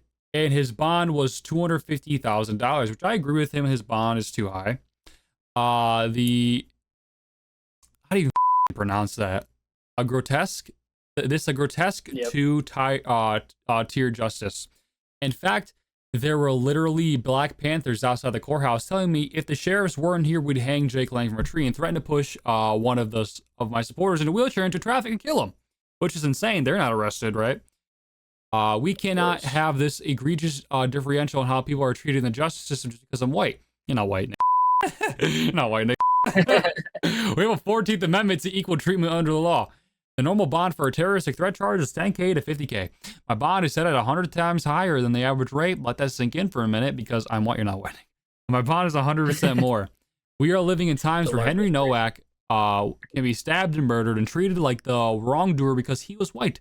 We're living in times of extreme oppression and replacement of white people in Europe and America. We are living in times of grave danger to speak your mind. They will either kill you in your cold blood like Charlie Kirk or imprison you for 4 years like Tina Peters and the Jira. We are living in perilous times, and we need strong men to step now more than ever. There should be 10,000 more Jake Langs. Nah, bro, we're good on that. Who emerge overnight now that they have confined me. It's time for you to step up. Be bold and courageous in the Lord. Fear does not live in the heart of a patriot. Jake Lang, political prisoner. Yeah, that's basically what he said. Right, but Interesting. it's super interesting. I think he deserved that. I understand, like, the Black Panthers also deserve to be arrested. That doesn't mean you do the same shit. Like, the reason why they deserve to be arrested is because what they're doing is wrong. And so what you did was wrong as well. Him LARPing as white is very funny though. They always do that. It's because I'm white. It's because I'm white. Yeah, when he's trying to use it to push his own political agenda, which I don't even know what his political agenda is besides pretty much violence against Muslims. Yeah, there's nothing that's ever going to come from that. No one cares about you, Jake. You're a piece of shit who is doing his utmost to LARP as a Christian white guy. And I feel like your bond wasn't fair. They should have been punished 100% as well. But I don't have any sympathy for you. I mean, yeah, I have zero sympathy. I also agree his bond was incredibly unfair, right? And the Black Panthers there and the people calling for violence there also need to be arrested too. But yeah, I'm not upset about it. And yet again, if there's anything else you want to talk about, we can cover it. If not, I'm probably gonna bounce out here and get some food. I would just say that us not, obviously he's not white. That doesn't hold any difference in bias for us, but us not doing what the Black community has done with Carmelo over this shows that we are different in nature in tribalism. We are. Our Although we tribalism obviously is don't see totally him as different. white. Yeah, I mean he's going to get what he deserves, even if it's the $1 million bond is too much or whatever. he deserves some kind of punishment for what happened or what he said. And I mean, they do too. The Black Panthers do. Anyone that's inciting violence. But yeah, I mean, that basically wraps it up, I think. Yeah, and I want to touch on one more thing, just like our tribalism with white and black, totally different. White community, it can get tribal, but when it comes to literally just being wrong, like murdering someone randomly at a track meet, if that was a white guy, we wouldn't say he deserved it. I don't care if he's wrong, he's white. You know, and a perfect example of this was Renee Good. She was clearly in the wrong, all right? Like, she was clearly in the wrong. But I'm not going to sit here. I'm not going to say I don't care if she's white. You know what I mean? But like, she was in the wrong. She did something stupid and got herself killed. That's just simply like what it was. You know, I don't want her to get killed, but she did something really stupid. So yeah, totally different levels of tribalism, and our tribalism is just so different. Yeah, I mean, we have morals. That's what it boils down to. Like, we believe in justice, and there is no justice in holding your race above, what punishment somebody's deserving of. Yeah, 100%. Yeah, appreciate you for coming on, fellow white. You are the GOAT. Love you so much, bro. We got to do this collabs and stuff more often. I'll be posting clips and videos and stuff. Feel free to clip up whatever the hell you want. I'll be posting clips too. I'll invite you as a collaborator and stuff. Yeah, feel free to use any of this for whatever content you want. Appreciate you having me on, brother. It was good to see you. I miss you and Fork dearly. I definitely enjoyed the collab. This is more content that I would prefer to be making. So, I'm glad you had Sorry for me it on. being too long. I didn't think it would take this long. I thought it'd probably be like an hour max, but it's been like almost 3 hours. Oh yeah. I mean, I honestly, the problem with me is I enjoy the conversation so much and just thinking these things out. Time kind of just is a construct at that point. So yeah, I'm sorry if I got so sucked into it. Yeah, I know you got a pizza going. I didn't mean to keep you either too much. Oh longer, no, I mean, I didn't. I should have made the questions and stuff shorter and stuff like that. I had a lot of questions, so yeah. And I appreciate the questions. They were very in depth. I wasn't fully prepared for an entire interview. I thought we were just going to talk about the news a little bit, but I do appreciate it. Oh, you're good. Sure. Yeah. If we do this another time, I'll send you the questions if you want to think them over before we do them. Oh no, I like the not knowing, just thinking off the top. Yeah, it's more genuine that way. Right, perfect. And I'm always free when I'm off work, so anytime you want to have these discussions, just hit me up. Cool, perfect. We'll have to do this another time. Yet again, thank you for coming on, bro. I'm giving you a double salute. Shout out to you. I'm gonna go and eat. I'm gonna probably stream for a little bit longer, just probably react to some content while I eat. Thank you so much. I'm out, bro. See ya. Of course.